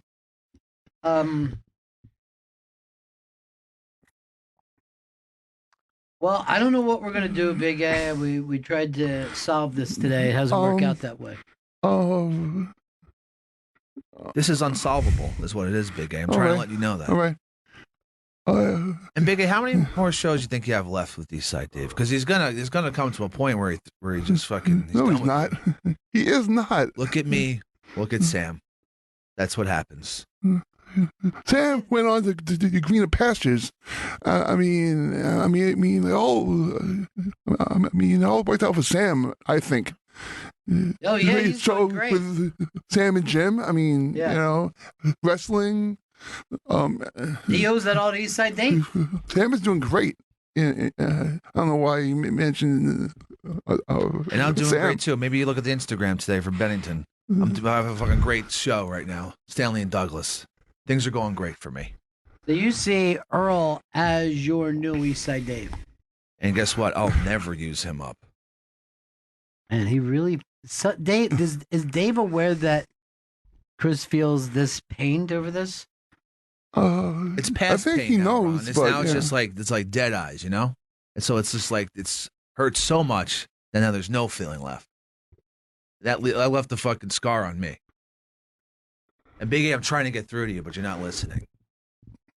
And that hurts me. Why don't you just look into that radio, Chris? Yeah.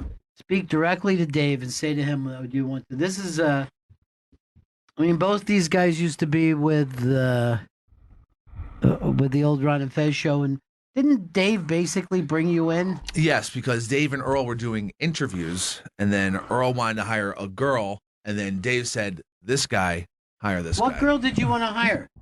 I don't even remember. What I remember, Ariana Grande, actually. No, what I remember was it was the last day that you had to. It was the deadline day, and Chris showed up like a minute before 5 o'clock. Because you told me to come at 5. Like a minute before 5 o'clock. No, but here's what happened. It was Dave said this kid's a disaster, and I was the one who said this kid really wants it, and let's give the guy a shot. And who was the girl you wanted? I have no idea if we interviewed a girl. Dave always told me that story the other way around.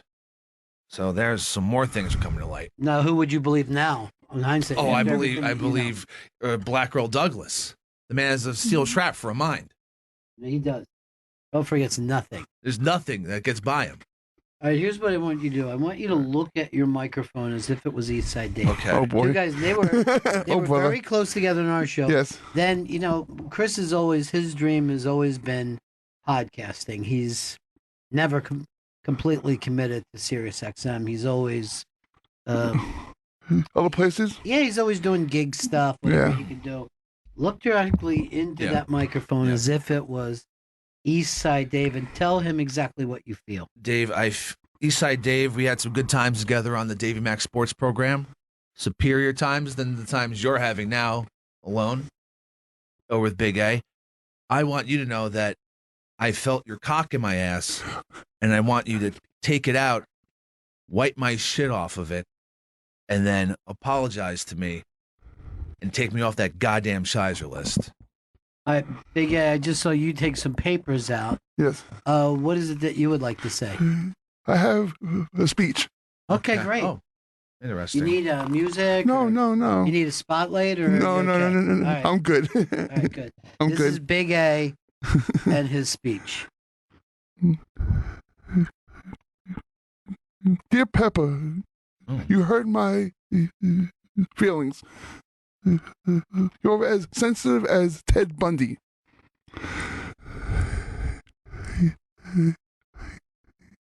But much whiter, especially in the ass area. Pepper's butt is so big, homeless people are using it for shelter during the polar vortex. I do like Pepper's hair, though it always has a nice shine to it, like it's been sprayed with cum. One thing that scares me about Pepper is how he cloned even a dumber version of himself. Oh, wait, that's just Vito. Pepper and Vito somehow have matching winter hats and matching weight problems. It's mean, man. It's mean, big guy. They look like the big Mac and Z brothers. Mackenzie. Hey, Ron. Yeah. What's the difference between Pepper and Vito? Well, I don't know. What? I'm actually asking you because they look like fat twins from nothing but trouble, and I can't tell them apart. They do look like those type things. Those were monsters. Would you just please let him give his speech? It seems to be long. Too long. Meanwhile, Earl hasn't aged at all in 10 years. I guess being a 50-year-old version has its benefits. Back to Pepper. So, I'm willing to accept an apology or a hand job from him. That's all, folks. Nice job. I'm not Thank you. gonna just clap for that. And there will be no apology, and there especially won't be any fucking hand job. And the fat shaming's gotta fucking stop. It just really started. It happens a lot, Ron. People call me fat a lot. Actually, I'm a medium in a shirt. From June, I lost 60 pounds. Wow, since fantastic. June. Yeah, since June, yeah. How do you do it, Big A? How did you do it? Just watching what I eat. I eat in the house. I eat no pasta. Wow, it's got to kill you, drink, right? Drink water. I have brown rice, and I have grilled chicken and protein. But I and also I walk around doing photo walks all over the city and all over the place. Can you have candy on that? Do you have like 2 or 3 bars of candy? No. Well, I mean, maybe like sometimes I'll cheat. Yeah, not candy, but right. I mean, like sometimes I'll eat out with friends, and have some ice cream. Yeah. Cheeseburger. Sometimes. Yeah, sometimes. Yeah. Yeah, of course a cheeseburger. So you're gonna have candy and ice cream. I think it means a lot to everybody. You to stop your shit, Chris. I'm not the one giving the shit. I'm the one on the shit list, the Shizer list.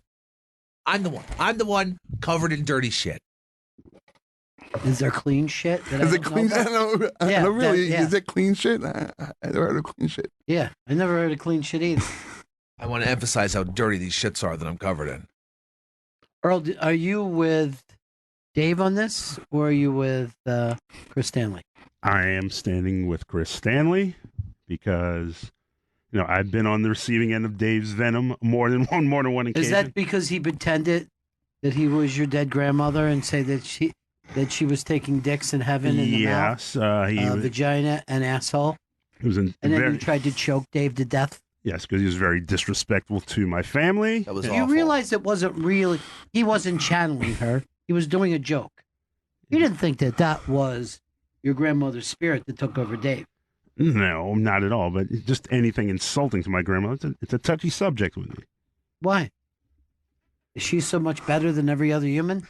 No, but she was the Is best. she Harriet Tubman? Is that what you're telling She was us? not Harriet Tubman, but She Rosa Parks?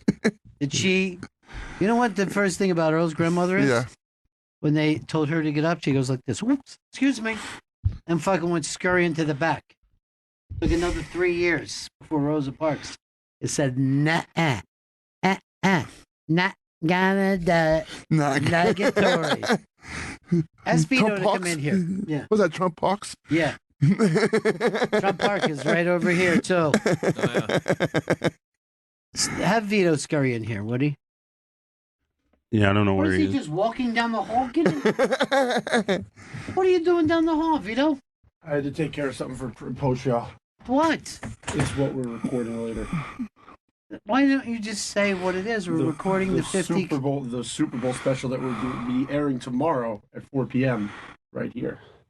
and all weekend long. And all weekend long, Faction, Raw Dog. I know that you're working in the future. You're somehow in a fucking DeLorean. You're able to live at 2 different times. But have you heard what's going on with Chris Stanley and Earl versus Davey Mack? Now, you never worked with Davey Mack, right? No, I did not. Have you met him? I've met him a few times. Where? Met him here when I was an intern. I met him. He was here when you were interning? They were still doing the Davey Mack sports program you didn't when I was an meet him intern. The good old days. No, yeah, you wouldn't have met him here then. No, I met him. I think I met him one day just in the, like, he was just here after the show. No way. No. When he left, there was no coming back. Oh, really? Okay. Yeah. I know I met him once or twice, but that was it. And then, yeah. Have you ever been down to see his show being done? No, I have not. He put me on the Shizer list. Why is that? Because I was supposed to do the show once, and then something came up, and I was not able to go down. Did you try to get off the Shizer list? I did not try to get off the Shizer list. If you had to say right now, do you stand with your fellow producers, Chris and Earl, or do you go in a different direction and stand with Big A and Davey Mack? I want to stand with Big A and Davey Mack. Oh, there you go, Vito. That fucking surprised me. Yes. Chris is a dick, and you know what? I see why Davey Mack might have issues with him. This is fucking ridiculous. Hey.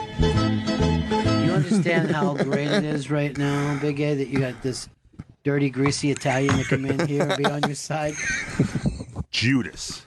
Maybe you guys should go out for a little skinjili after the show. That ain't gonna happen. No gabagool, no more Dell, none of it. This is why I'm on Davey Mack's side. Oh man, he's prejudiced against Italians. He doesn't like he doesn't like Fucking Italians. Jew chick, prejudice against Italians. I can't believe that fucking Vito just did this to me. Guess what? Yeah. I'm on fucking Vito's side with Ron, this. no. Yeah. Oh yes, Ron. So right now it's yes, 3-2. Ron and Vito. Denny walked out. Denny walked out, and he actually just texted me. What? He goes, I wanted to come in and have fun. Chris Stanley ruined it. I'm sorry Denny had to see this part of me, but it's my fucking it's what I feel, Ron. That's what I had to fucking let everyone know. And fuck you, Vito. Hey man, you're not making it any better. You're just making me glad of the choices I made. Oh, me and you, buddy. Me, there you, and go, Ron. man. 3 amigos. Everybody's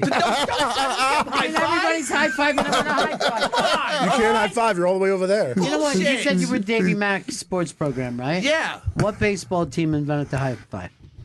That was the that was the San Francisco Giants. Earl, do you know the exact answer? I'm guessing the Phillies. Nope. The L.A. Dodgers.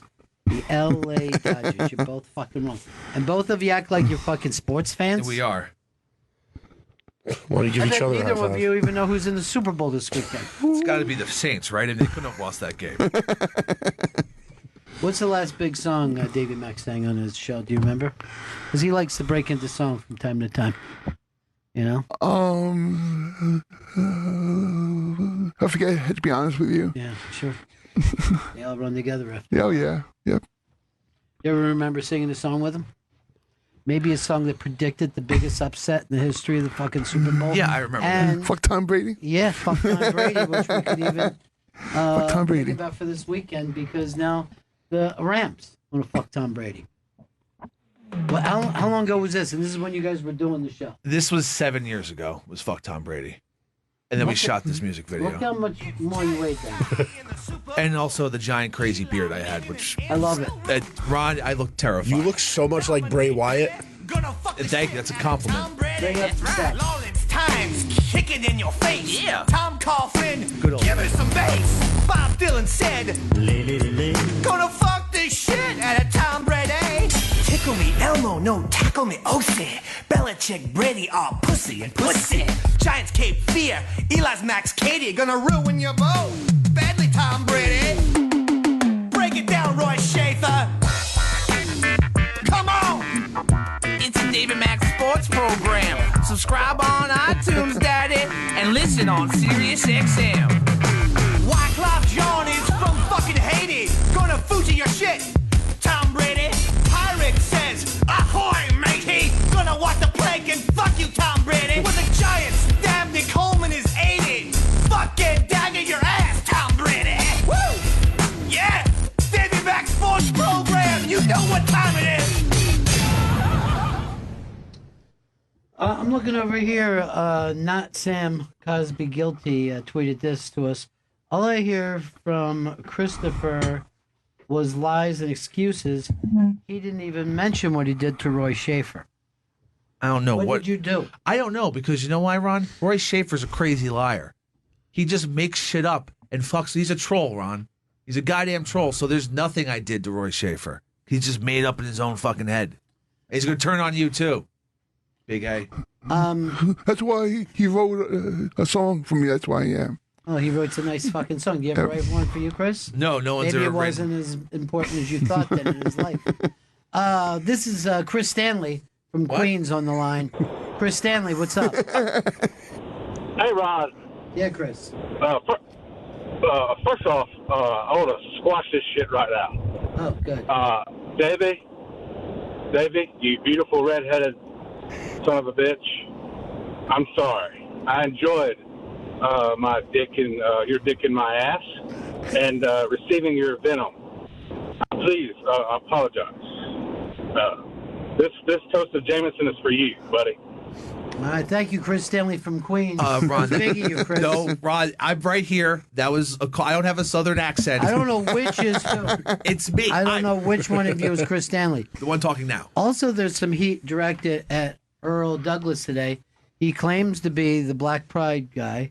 He claims to be the baseball guy, and then fails to bring up a tribute to today is Jackie Robinson's 100th birthday. Yes, he's born 100 years ago today. And is still playing for the Dodgers after all these years. He died at what age then? He was like 50? I don't even think he hit 50 yet. I'm just trying to do quick math in my head. Yeah, he died of, I think, complications from diabetes. What do you got? He was 53 years old. Wow. Wow. I didn't know he died so young. And what did he die from?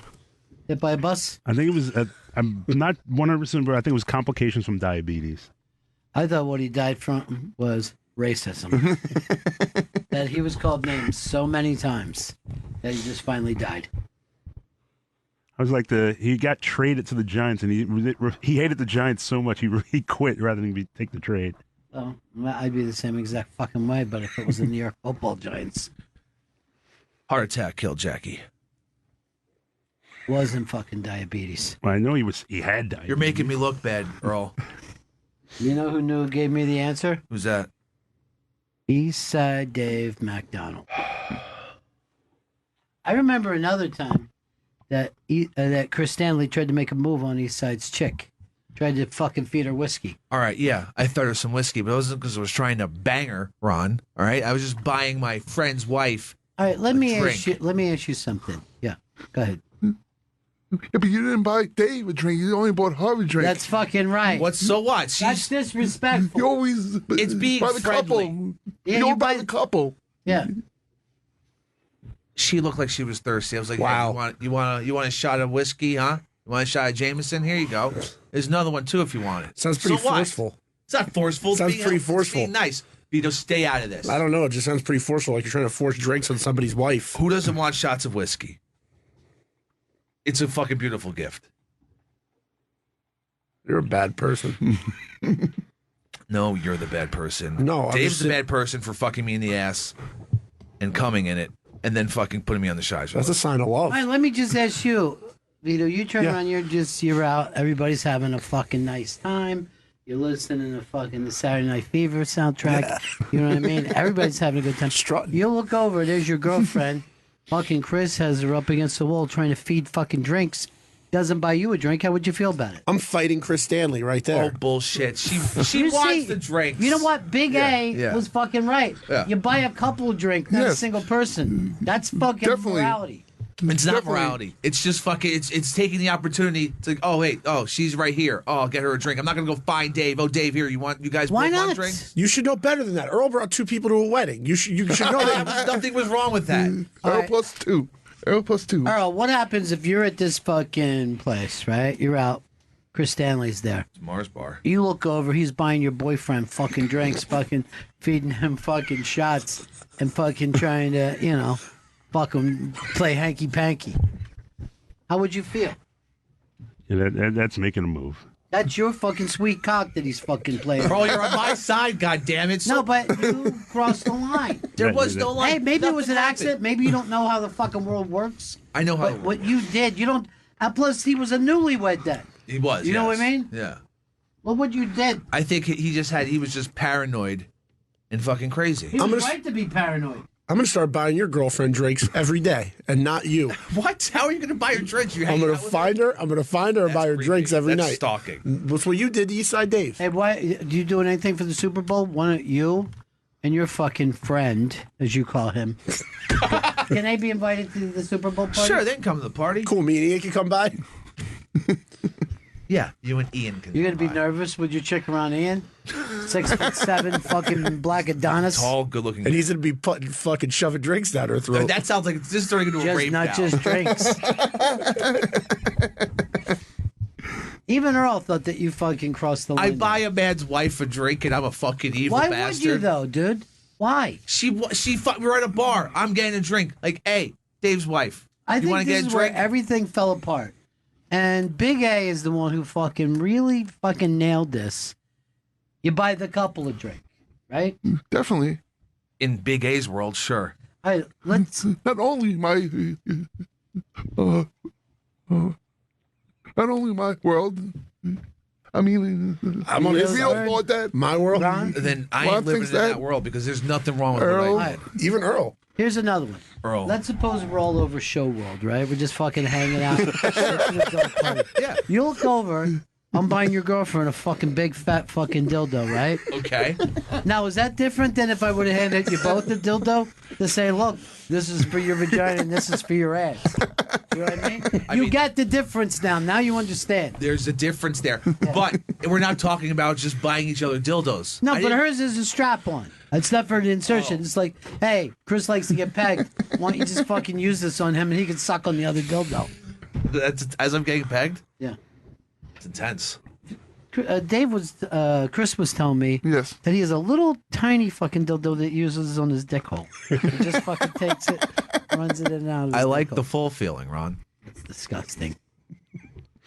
That's You gotta just me being me. You know what you do is fucking fire up a hot coil so you can burn the fucking skiz out of the inside of your dick. That's how they used to clean up VD in the Old West. Fuck, I did not know that. Oh, yeah. They would take this fucking hot... Look at me, Earl. They would take a hot wire, they would burn it, and then straight up the fucking dick hole. Just give me the VD. And nobody had a scumbag in those days. No, VD was like a fucking natural killer. It would kill people. Yeah. Oh. Did you know that VD can kill if it's untreated? No. Yeah. That's what drove your fucking Uncle Al Capone. It drove him crazy because it gets into the fucking brain, and then he ended up dying from it. Even into the early 2000s, just getting an STD test, they'd fuck your dick with a Q-tip. It was awful. Yeah. Yeah. I was just like, well, I'll keep it. I'll fucking keep it. It's fine. That's the thing.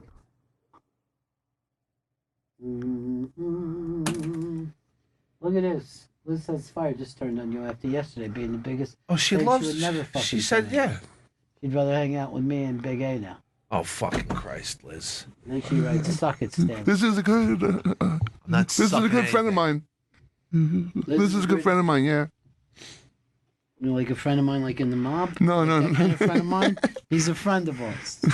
Friend of ours. Oh, we have another guest who's arrived. Well, don't I have a live read to do? Yes, that also.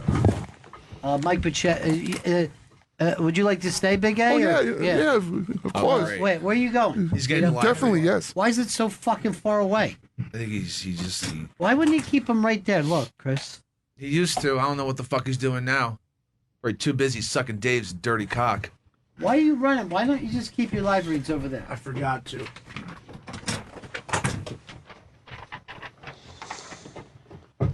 A gift from Sherry's Berries is the perfect way to make a big impression on this Valentine's Day. You can never go wrong with their signature dip Valentine's strawberries. Dipped in milk, dark or white chocolatey goodness for any discerning palate. She'll fall in love with every bite, topped with decadent toppings, chocolate chips, heart, and glitter sprinkles. Always fresh, always tasty, always worth the wait. Perfect companion to a candlelit dinner, a bouquet of flowers, or a night on the town. Valentine's made easy arrives fresh with 100% Sherry's Berries guaranteed. Ships anywhere nationally. Gives sweet somethings to your long distance love. Valentine's Day is right around the corner. Send her the Valentine's gift of her dreams and at the price of your dreams, starting at just $19.99 plus shipping and handling. Plus, order now and make this Valentine's real special by adding a dozen red roses for just $19.99.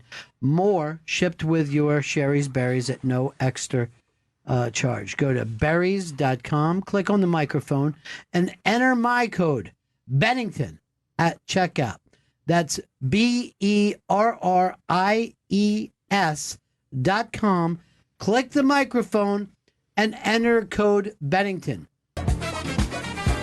Welcome back to Bennington. Mike Pachetti's in studio. Hi, guys. Thank you. I felt great to see my name up there today. Yeah, And I'm like, yeah.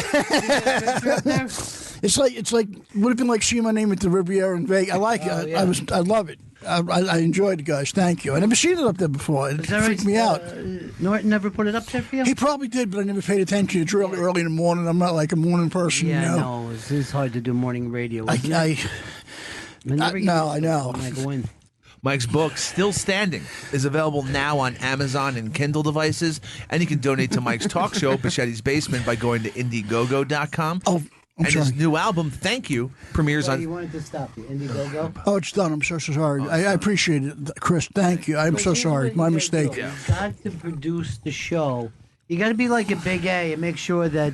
No, it's my fault too for not taking it down. I'm sorry, Chris. They think that you did the right thing. But one thing Paul wanted me to say was about 14th, a Sherry's Raw Dog. It's album's premiere. How do you say premiering? Not premiering. It's when's that going to happen? Valentine's Day. Oh. On Sherry's Raw Dog. Chris, I so apologize. I'm so sorry. It's my fault. You know what? Don't make our guests feel bad and start apologizing. No, he's Make a good guy. everything perfect. I'm sorry, Chris. Mike's new album, Thank You, premieres. Chris, Yes. Here's the thing. I don't want my guests apologizing coming through. You know this business, Big A. Of course, yeah. Feel good. Chris is a good guy. I felt when I seen his face just get a little upset. Now I got upset. No. Don't let him make you upset. You enjoy this. You just saw your name up in lights. Yeah. Okay. And thanks to you guys, though. That's why it's up there. Mike's new album, Thank You. It premieres on Sirius Thank you XM. next? No, just Thank You. Thank You premieres on Sirius XM's Raw Dog channel. Valentine's Day, February 14th. It becomes available online February 22nd. Twitter and Instagram at Mike Pachetti. Thank you so much, Chris. Yeah, and don't let him ruin this day. No, but they didn't. You know what else had made my day? Yeah. I seen. I've been watching Vito and Chris stuff on Instagram. Right. Stuff they've been filming for the show, right? I loved them because Vito is definitely Bud Abbott, where he's like he can get Chris riled up like Lou Costello. I love it. Yeah. But it's not over the top. It's fucking awesome. You know what I love it. What's that? Lou Costello died first. The only thing you love. Here's the thing. What? Yeah, go ahead, Earl. Earl. Yeah. I watched you on there as well. It was great stuff, man. I never met you before. Thank you. I enjoyed it. You guys, it was hilarious. Thank so you, much Rick. fun. I never met you before. I'm so sorry. Earl was the band leader for many, many years at the Apollo. Oh, wow. In Harlem. Really? What was that big fucking? What was the big song? I know Sandman had a big No, not Sam. I mean, I'm going back to like the 30s. Whoa. Like a big. Oh, take the A train? No, I don't know what I'm talking about right now. It's going to drive me nuts, though. Would they have got me if I did stand up at the Apollo? I think I would kill up there. I think he would destroy. You would kill. I think so too, because for some reason, black people like goofy white guys. I think that happened to me for real because I did a commercial a few years ago. Lee Daniels was the director. Whoa, nice! And the cool thing about him is, right? Yeah, he made us go to Alvin Alley Dance Studios to learn how to dance. I'm not a dancer at all, right? He comes into the rehearsal. He goes, "There's a lot of fake fucking shit going on in here," and I'm like. Oh no! Right? He goes. That fat, goofy white guy. He's the deal. he goes. I like him. That's why he's here. He's here, and I'm like, but he was. I'd love to work with him again. He's an amazing director and a good guy. Yeah. Earl, have you ever met him? Never had the pleasure of meeting him. I thought you met every black person out there. I thought that was your thing. Still got a few to go, Ronnie. Does that story come up in your book? In your Kindle book? No, I didn't. You didn't write about Lee Daniels? No. Some things I forgot, and then I'm going to go back to it because on purpose, I left bad punctuation. Good for grammars you. And you know why? Because to fuck with grammar Nazis and dickweeds that harass me. Oh, you get hassled by some of the haters. Huh? Oh, yeah. But the thing is, I never did not... Yeah, but certain people have various level of haters. It depends who you are in this. Okay, let me hear. Like Louis Anderson's not going to have the same hate as we would. Right. I think they're more mellow. Yeah. Yeah, but you're very mellow, though. Yeah, I am very mellow. You're not going to have the same haters that would hate, like when people used to hate on me on Artie's show. Not the same kind of people at all. You know who my haters are? Are my own producers. They're the haters. Everyone else I get along with. They're gaslighting me, Mike. Gaslighting. You never know in this business. Yeah. It's the Roman Empire. The Ides of March. I went back and watched some of the shows that you did with Artie, and they were so good. But I forgot that Artie used to do that thing where he shot pool during the commercials. Oh, he's fucking great. He's a master pool guy. Yeah. I am. How are you guys? I'm a spastic with pool. Yeah, I haven't played in years, to tell you the truth. I'll scratch the table up good big time. Chris, what about you? Oh, not you very seem good like you would shoot, though. When I was younger, through Yeah. high school, I played a lot. Right. But then I haven't played in a long, long time. I just remembered that you fucked up Mike's intro, and I just went. Are you guys good? Are you guys good card players? I used to love poker, especially. Yeah, you a good poker player? 5-card draw, yeah. Yeah. 7-card no peak was great. Yeah. Texas Hold'em, have no idea how it even works. Now, this book of yours, would you consider it a self-help book? How to Get Rich Quick book? No, Is I it, just wanted to point out that you can just about overcome anything. that you go anything, yeah. through. What do you think you've overcome in your life? I've overcome major OCD. I have since really? I'm 26. Yeah. Right? A major heart attack, alcoholism. My parents had a bad, marriage over the years, right? Right. I was a kid that was very in trouble, right? But I would have probably had a mafia membership on my 23rd birthday if I would have kept going the way I did. You felt like you were going. It would have been okay. I mean, I wouldn't mind having season tickets to the Ranger game and eating lobster all the time. Lobster's nice, right, Big A? Oh, yeah, of course, yes. Yeah, I didn't want a bullet in my skull either, though, by my 25th birthday. You told me once, I always look out for this, that if Henry Winkler ever does a show, you want me to call you to bring you in. I love him. Because you said he changed your life. He totally did. Yeah. You know why? Because, Ron, when I seen him, I was just a fat, bully kid from Staten Island. Yeah. And when I first seen him, I'm like, He's the anti-bully. People don't realize Fonz is the anti-bully, right? Yeah. You've seen him beat up people in the beginning and on TV, right? Yeah. But the thing is, he always stuck up for his friends. Right. He wouldn't take no cut. He would be equal to like Gunny from Full Metal Jacket. Okay, I like that. Yeah. You know why? Because they would step up to the plate. They're the anti-bully. My favorite people from Happy Days. Earl, you know this one too. Sticks. Sticks, very small. He was the black guy. Yes, I remember. Sticks was awesome, man. Well, you know what I didn't like? Bag. Because Bag was the one who said he would go to the party and didn't go. But also, one of the racists was Ralph Mountain. And that got forgotten in that same episode. They shoved it aside. Yeah. They shoved it to the side. What are you looking for, Chris? I'm putting up the pad data. Yeah, but you know what? To run to Fonz and later episodes, went to a civil rights thing down south. Yeah, he did. So that's good for you, Earl. You could even look up to the Fonz. Fonz was a righteous dude. He stood up. The Fonz is universal. Hey, Earl, the Fonz is universal. People love him worldwide. It don't matter. My favorite thing that Fonz said was "Big A." Mike, by the way, my dream is to do this with you again. Chip Chipperson. That was so much fun. You're my favorite person ever to do Chipper show. Thank you. We just had so much fun that day. Yeah, we had a blast. He let us be us, and that's the thing. Because Yes, instead of like what Chris does, come in here, I'm going to give you a bad intro. Big A, I'm going to start trouble with you. Look how everything has changed now that we got him off the fucking mic for 5 minutes. No, but Chris, production is the hardest part of this because it's true. It's like an anchor on a ship. Thank you very much. He's my anchor. No, it is because without production, you're the anchor of a ship. It's like a great MC at a comedy club. The show an MC can make it go good or bad. They can Who's your favorite MC of all time? Steve Marshall. Do you know him? Mm-mm. He's a comic I know forever from New York Comedy Club. He's been around since like the late '80s. Right. Sweet. You got to have a good MC, Chris. So they can plug properly. Mike Bichetti, his book Still Standing. It's available now on Amazon and Kindle. And his new album, Thank You, premieres on SiriusXM's Raw Dog channel February 14th, Valentine's Day. Thank you. And becomes available online February 22nd on Twitter and Instagram at Mike Bichetti. I forgot. I'm sorry, For Ron. Big A? And Big A is here in studio. On what show does he do? The East Side Dave Show on Yeah. All right. Yes. Tuesdays. He's the 7 p.m. producer. He's the big anchor of that show. Yep. He does a great job. I love Big A because he's very upfront. I like people to tell the truth. Yeah. Always. In the meantime, Chris Stanley's like a sneaky little backstabber.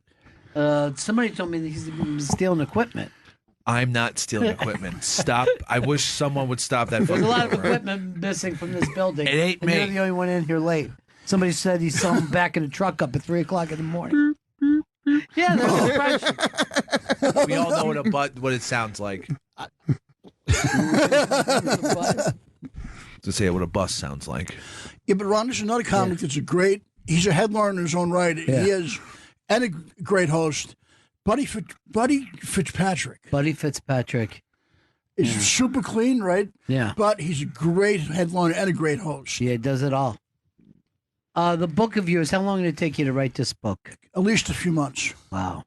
It's very painful. I mean, I started writing it about the beginning, and then because a lot of things that happen, bad and good, you keep back in the back of your brain. Some things you don't want to let out. Yeah, some sure. things you do. It's like Anything you started writing, you found yourself crying just thinking about it? Absolutely. My childhood, my grandfather, he died when I was like 11. Oh. Right. And the thing is, he was, he took me to get, very close. And the thing is, when he died, it was like one of the first people I ever had in my life that passed on. That's It was rough, horrible. Yeah, it is rough. Yeah. But writing it, my mind went back to when he was still here, and it's and my dad died, other things, and then but the cool thing is that they're alive again through a book. Right. They'll live on forever through your work. Absolutely.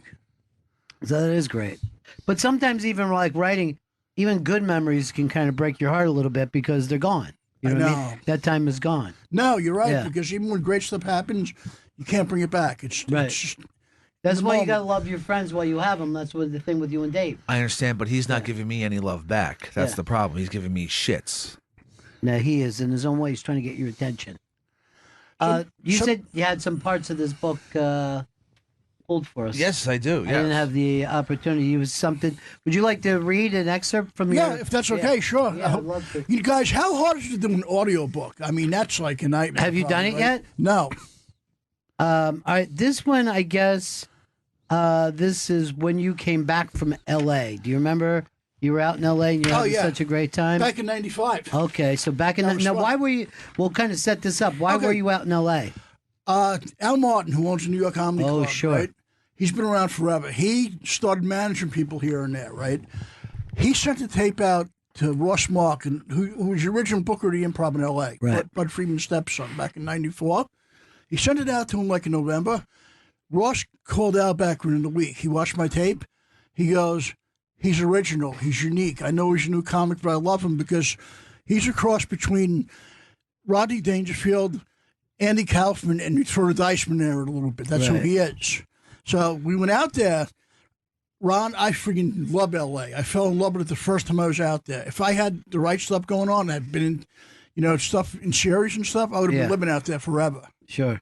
I just like how laid back it is. You need that sometimes when you've had your kind of New York go-go childhood. Then when you hit L.A., it's a totally different thing. I love it. Yeah, than the people who grew up there. Ron, you're from the East Coast, too. Yeah. When you see palm trees in the Pacific Ocean, there's nothing like it. First time I took my kids out to L.A., we get off the plane. We're all like driving to the and we're coming out of the airport. I swear to God, there's palm trees and everything. I turn on the radio, and Beach Boys are playing. Whoa. California Girls. That is and we're looking around at each other. We're going crazy. Yeah. It's so mind-blowing. Perfect timing. Yeah. Wow. So you're going to, so now you're back in New York and you're going to pick up the story here. Okay. This is from his book. Still Standing by Mike Machete, available now on Amazon and Amazon Kindles.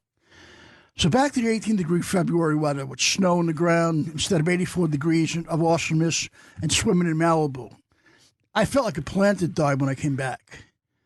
Back here, I always felt the way about New York and the comic scene here because I was doing big, incredible stuff in L.A.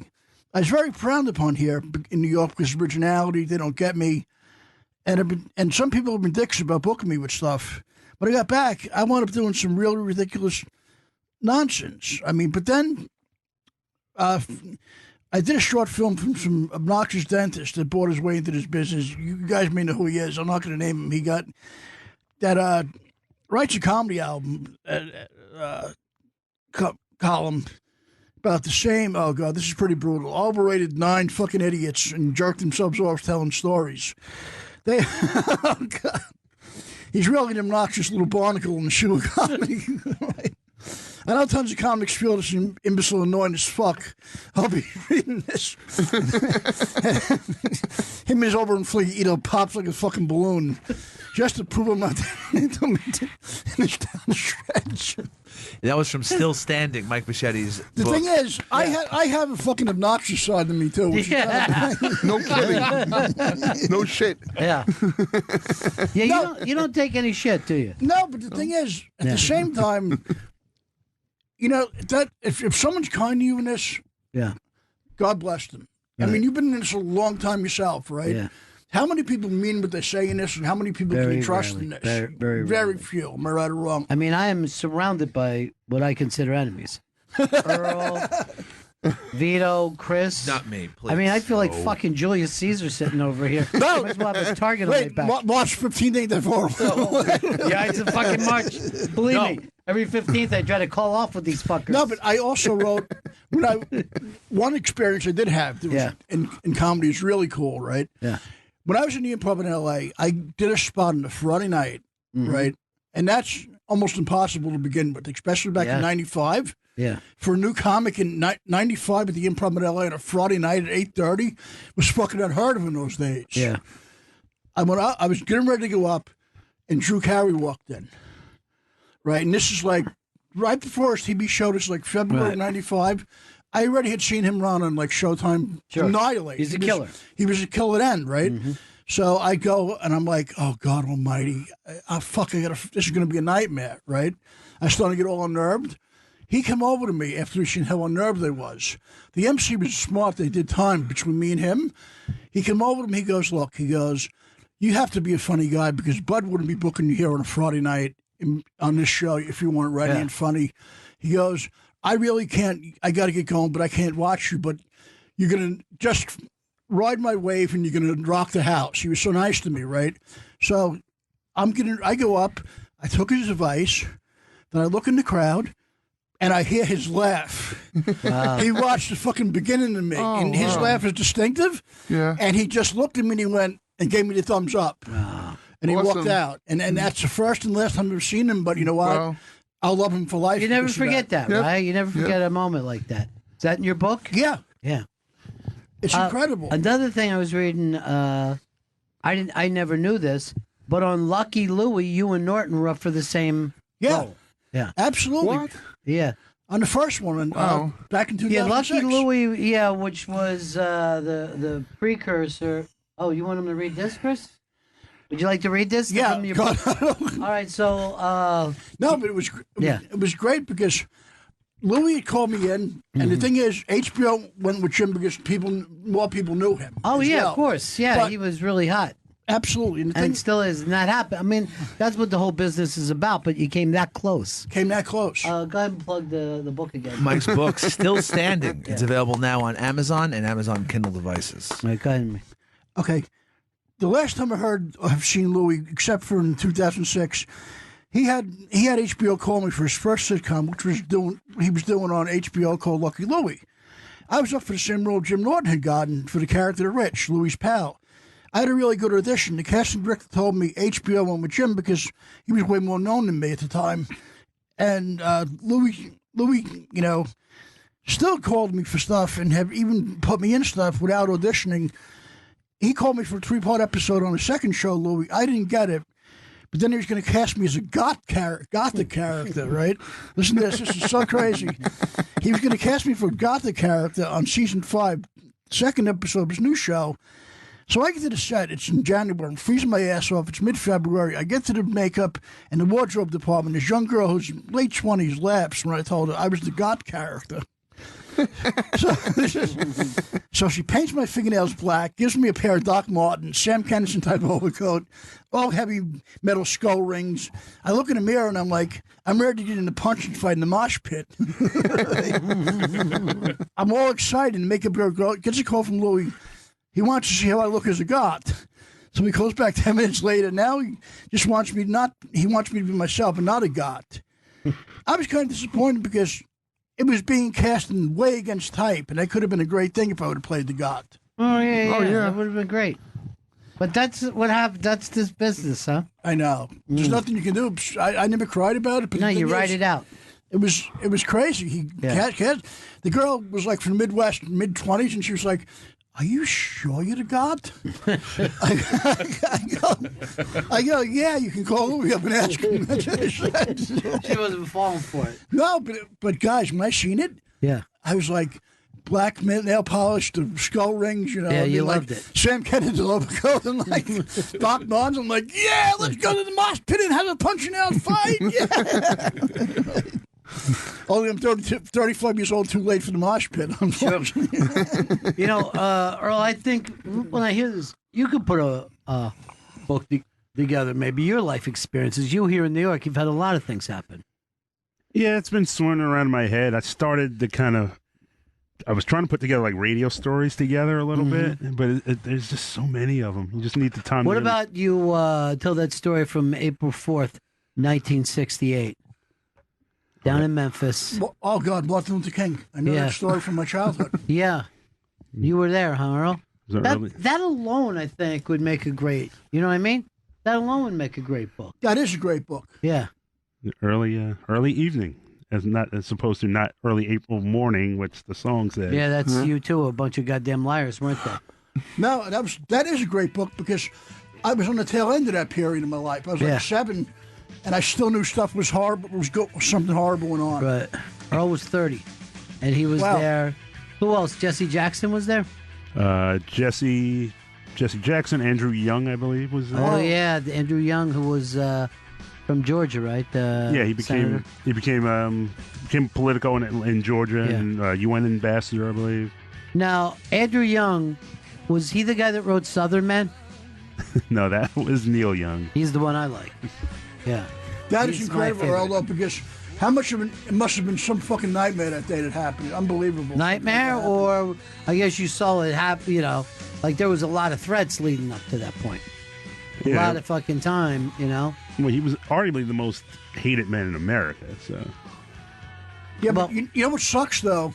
He was someone that wanted to bring peace into this That's world. true. And all peaceful people get fucking assassinated by one assholes. after another, right? One after another. It started with the crucifixion. Right. I mean, what was that about? The nicest fucking guy anybody ever seen, and look how they treated him. I mean, not even like a fucking spear in the back of the neck, but just, you know what I mean? Ugh. Good guys get you. For some reason, people love evil shitheads. Right. Exactly. Well, the one good thing, I guess, about Martin Luther King is he'd been to the mountaintop. He wasn't going to get there with us, but he'd seen it, But he didn't. But he had balls to stay on the mountaintop. Yeah, he did. And not give a shit and fucking keep marching on because he was someone I totally respected. I was only like 7 when he died. But the thing is, he's someone who should not be forgotten. And then, for sure. And then remember a little after that, Bobby Kennedy. Absolutely. Bobby Kennedy came after that. And where was Malcolm X in that whole run? He was 65. Where did he die? Up in Harlem. Oh, he died in 65? He was 65, yeah. I always thought it was later than that. Yeah, at the Audubon Ballroom up in Harlem. Yeah, and he was shot by the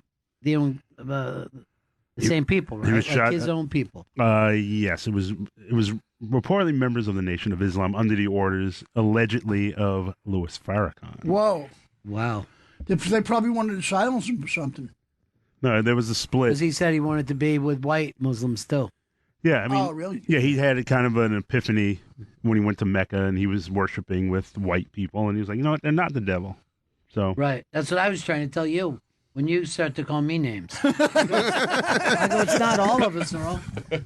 Now, Chris on the other side, I don't know. I ain't speaking for him. What are you going to do? Plug, I want Chris? to or what plug. are I you like to doing? let everyone know Mike Bichetti's book still standing. It's available now on Amazon and Kindle devices. And his new album, Thank You, premieres on SiriusXM's Raw Dog, Channel 99, February 14th. That's Valentine's Day. It becomes available You having online. a premiere party for that, or what are you doing? I'm just going to chill out and hope to God it goes through the roof. Yeah, me too. I hope it does. But the thing is, I only did half an hour because I want people to see how it goes. An hour is a long time up there, first of all. Nobody has a long attention span now, number one, right? And if it goes well, I'm writing all new stuff now I can bring out. You know what I mean? And just work on more Now, stuff. do you ever write political stuff, or you just write stuff about your own life? About my own life, because politics, I don't know. Stay away from it. Politics and religion I stay out of, because and race, I don't touch any of them because... Very tough. Yeah, yeah, they're not easy. Not only that, Very tough. politics, I don't even know who the past 7 vice presidents were. Nor do I give a shit who they were, because... All right, let's see if Earl can do this. Every vice president starting now will go back 7. Mike Pence, Joe Biden. Good. Gore.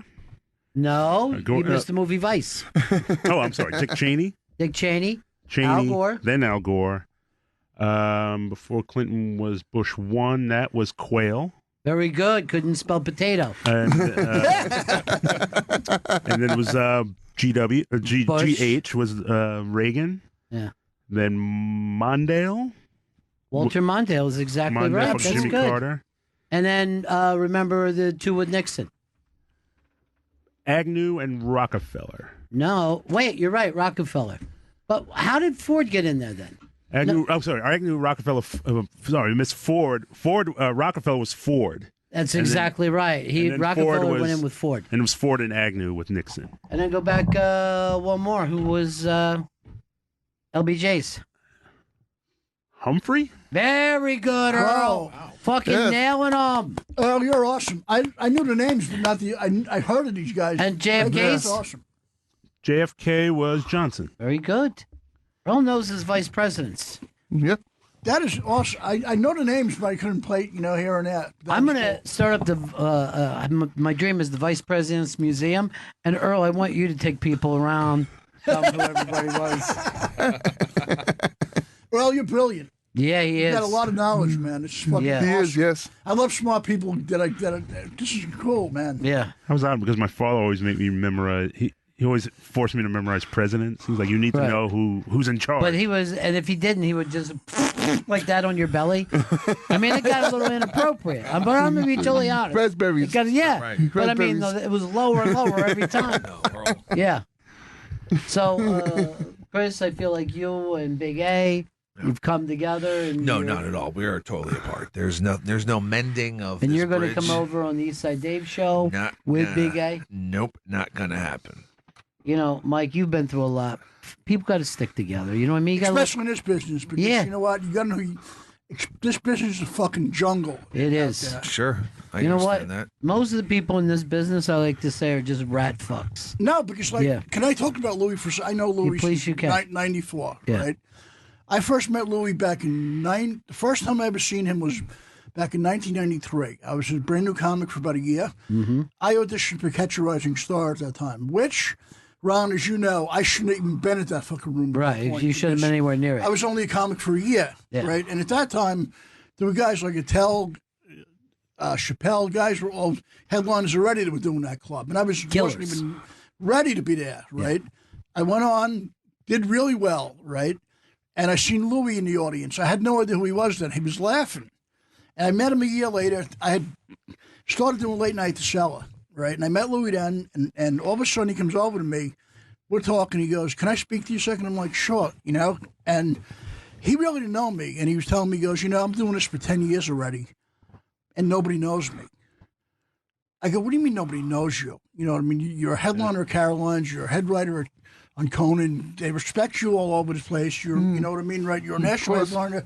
He goes, "I mean the public."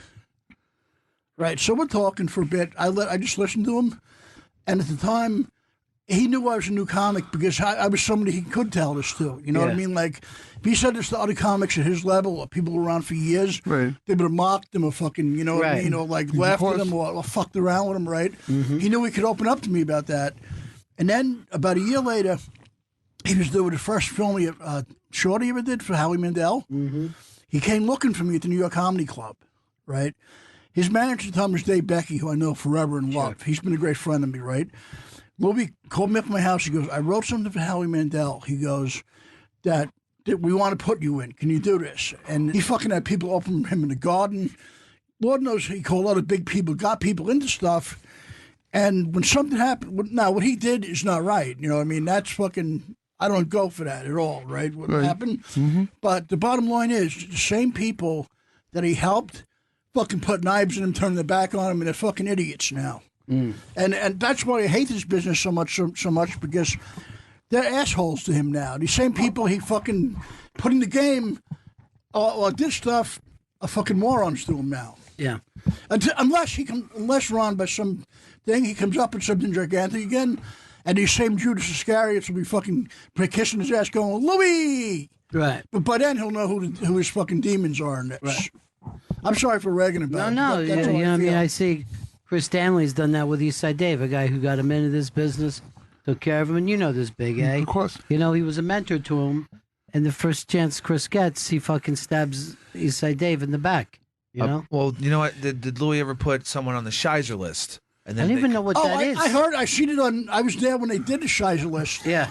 I was like, this is like, holy shit, the fucking, I thought I let people have it in my book. I'm fucking I'm Gentle Ben next to these guys. I know. I don't know who that fucking dentist is, but you gave him the what? No, I'm like, I thought I let people have it. I was a fucking Zen monk compared to this fucker. Yeah, now I'm fucking getting fucked in the ass and mean my own shit. Dude, I wish that you didn't feel like you have to work that blow. You know what I mean? Why can't you just say, you know? I feel very but I'm strongly. not going to be able to put this on, social media because of the things he says.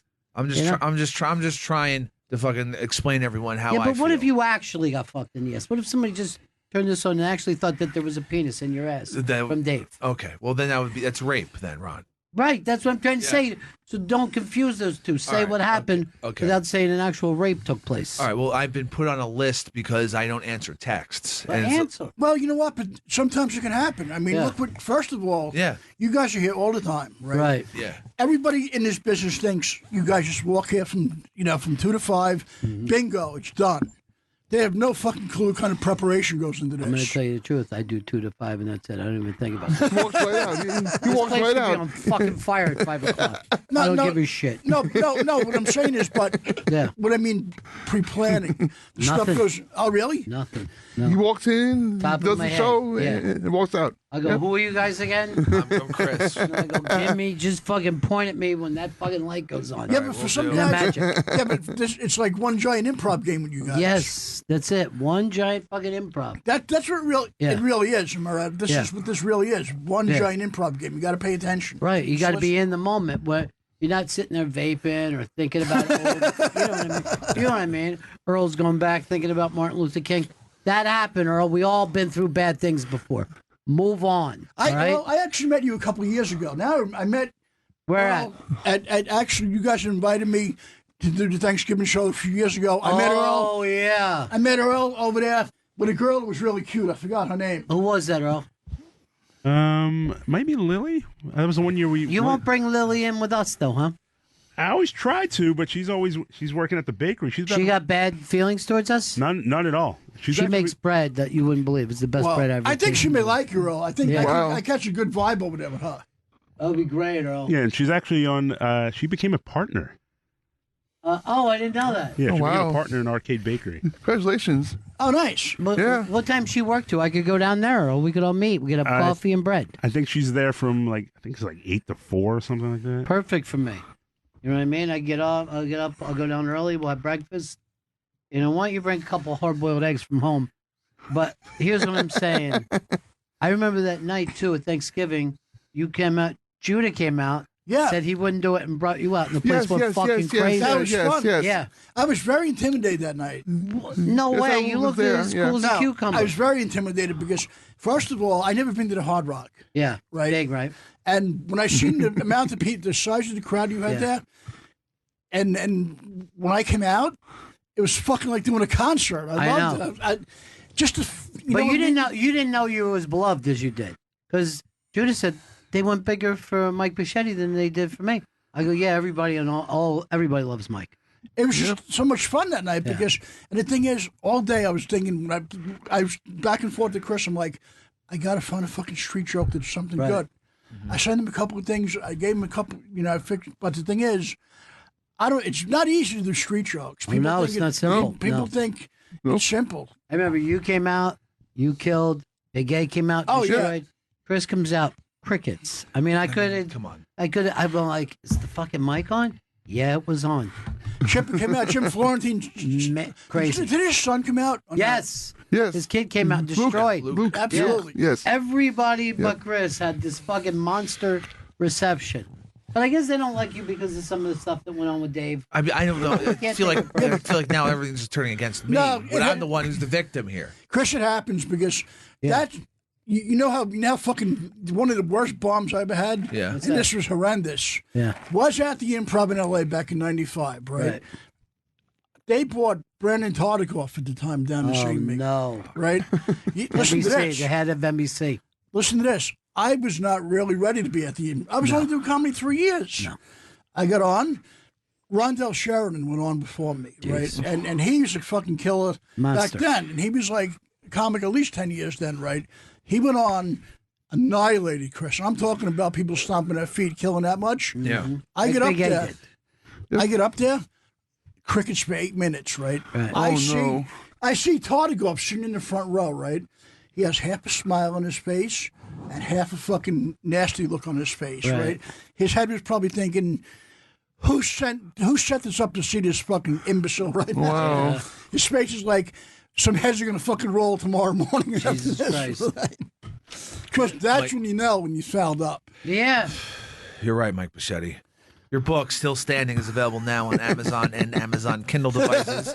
And his new album, Thank You, premieres on SiriusXM's Raw Dog channel February 14th. It becomes available online February 22nd on Twitter and Instagram at Mike Bichetti. But Ron, you also, but this business is also the other end of the stick. I've killed in front of major people like that as well. Absolutely. And they passed on me. Yeah. You never know. Some luck plays in too. You know what I mean? Yes, everybody talks about craft and skill and talent, but it's also lucky. You know, you got to be right place, right time. Right people, right everything, right? But a lot of times you burn bridges like Chris has burned bridges with Eastside Dave, a guy that fucking took him, really to the top of podcasting with the David Mack sports program, and And that was a great show we did together. Yeah, and he's the one who's burnt the bridge. He's the one who's attacked me. I don't think so. I know so, Ron. I don't have a fucking Shizer list that's, hey, Eastside Dave's on it. You know what? I just got to the point where I'm blocking my cell phone. Yeah, but you know what? Cut out that toxicity. I've been friends with Artie for a long time, and I've had my issues with him as well. Sure. Yeah. Over the years, what I mean? Fucking, it's up and down. It's live and learn. Artie's back in. I understand. I know. I haven't spoken to him. I tried to help him, talk to him, but you know what? As a recovering addict for 22 years in March, it's up to us. We can't. Right. We can send him to fucking millions of dollars of rehab. We can send him to this. People can talk to him all day and night, but at the bottom line, it's up to you in the long run. It's so heartbreaking too, right? Like there's so many. But here's the other thing: I've seen guys go for years and years and years, in and out, not being able to do it, and then one time it just sticks. I can't. That's it. I never know when it's going to stick. You know why? Because you got to be ready on yourself. Right. The moment has to happen right then and there. You got to be ready. Alan, you're on the Bennington Show. Hey, Bennington. Yeah. Mr. Bichetti, it's great to hear you back on the air. Oh, thank you. I was listening when they called into you to your hospital room, and that was being an old guy like I am. That hit me where I live, and I'm glad to see you back on your feet, brother. Thank you. I appreciate it because you know what? It's you're changing your thought process. Right. Pick up the book. Don't let everybody know where to get the book. That's still standing. It's available now on Amazon.com and your Kindle devices. Hey, Frank, what's up, buddy? What's up, Bichetti? I think what we have here with you and Big A is the future. The future is like the Rat Pack. Yeah, there is a Rat Pack thing about these guys. Yeah, but the thing is, Ron, if you have the Rat Pack, we want to get a stretch limo, Mercedes Benz, swinging in the same Sears Belushi did in L.A. Enjoy yourself, right? We'll call it a Fat Pack. No, but you can come with us and trash some hotel rooms. What Zeppelin did. All right, we got to wrap this up. It's always good to see you. Thank you, Ron. And This listen, is fun. When you tell Paul when he does the thing, come back for that if you want. Thank you. You know. I want to talk to Jim. I want to definitely go back on Chip with you. That was a lot of fun. Yeah, man, let's do it. Let's get that gang back together. Big A, we'd love to join all you guys too. Thank so much you fun. Yeah. So much. You guys are nothing but inviting class. me. Thank you. Earl, you were cool, man. It was so much fun. Earl is cool, isn't he? Yep. Earl, you were fun, man. That was good to do stuff with you. I enjoyed it. No, you're Jim, Mike. You know So who you, my hey, friend. you know who you're going to be in the Rat Pack, right, Earl? We got a role for you. You're Sammy. Yeah, Of course. Of course. Mike Bichetti, the book, Still Standing, is available now on Amazon.com and Kindle devices. And his new album, Thank You, premieres on SiriusXM's Raw Dog channel February 14th, Valentine's Day, and becomes available online February 22nd on Twitter and Instagram at Mike Bichetti. And Big A, he's the producer of the Eastside Dave Show. No, don't say that through your teeth. Say it in a nice way. He's the We're Eastside all Dave. fucking friends here, okay? I mean, I'm not friends. I'm friends with you, Ron. I'm friends with you, Mike. Thank All you, right? Chris. That's You're good. welcome. You know Eastside what? Dave Show on Compound Media. All right, that's it. What are we going to end with today? It sounds like we're going out with a little bit of Rat Pack, right? What did you plan, Earl? I had Springsteen's 10th Avenue Freeze Out. 10th Avenue Freeze Out again? All right. We'll go out with 10th Avenue Freeze Out because of the cold weather. Is that the deal? Yeah, and we talked about Springsteen. That was a earlier. little bit on the nose, though. You got to remember where this went with these guys. All right, that's it for us. Tomorrow is That's at 4 p.m. The funniest people on the planet make the funniest predictions in the universe for football's biggest game of the year. That's tomorrow at 4 p.m. 53 comedians predict the Super Bowl. See you back in here tomorrow. Stay warm, everybody.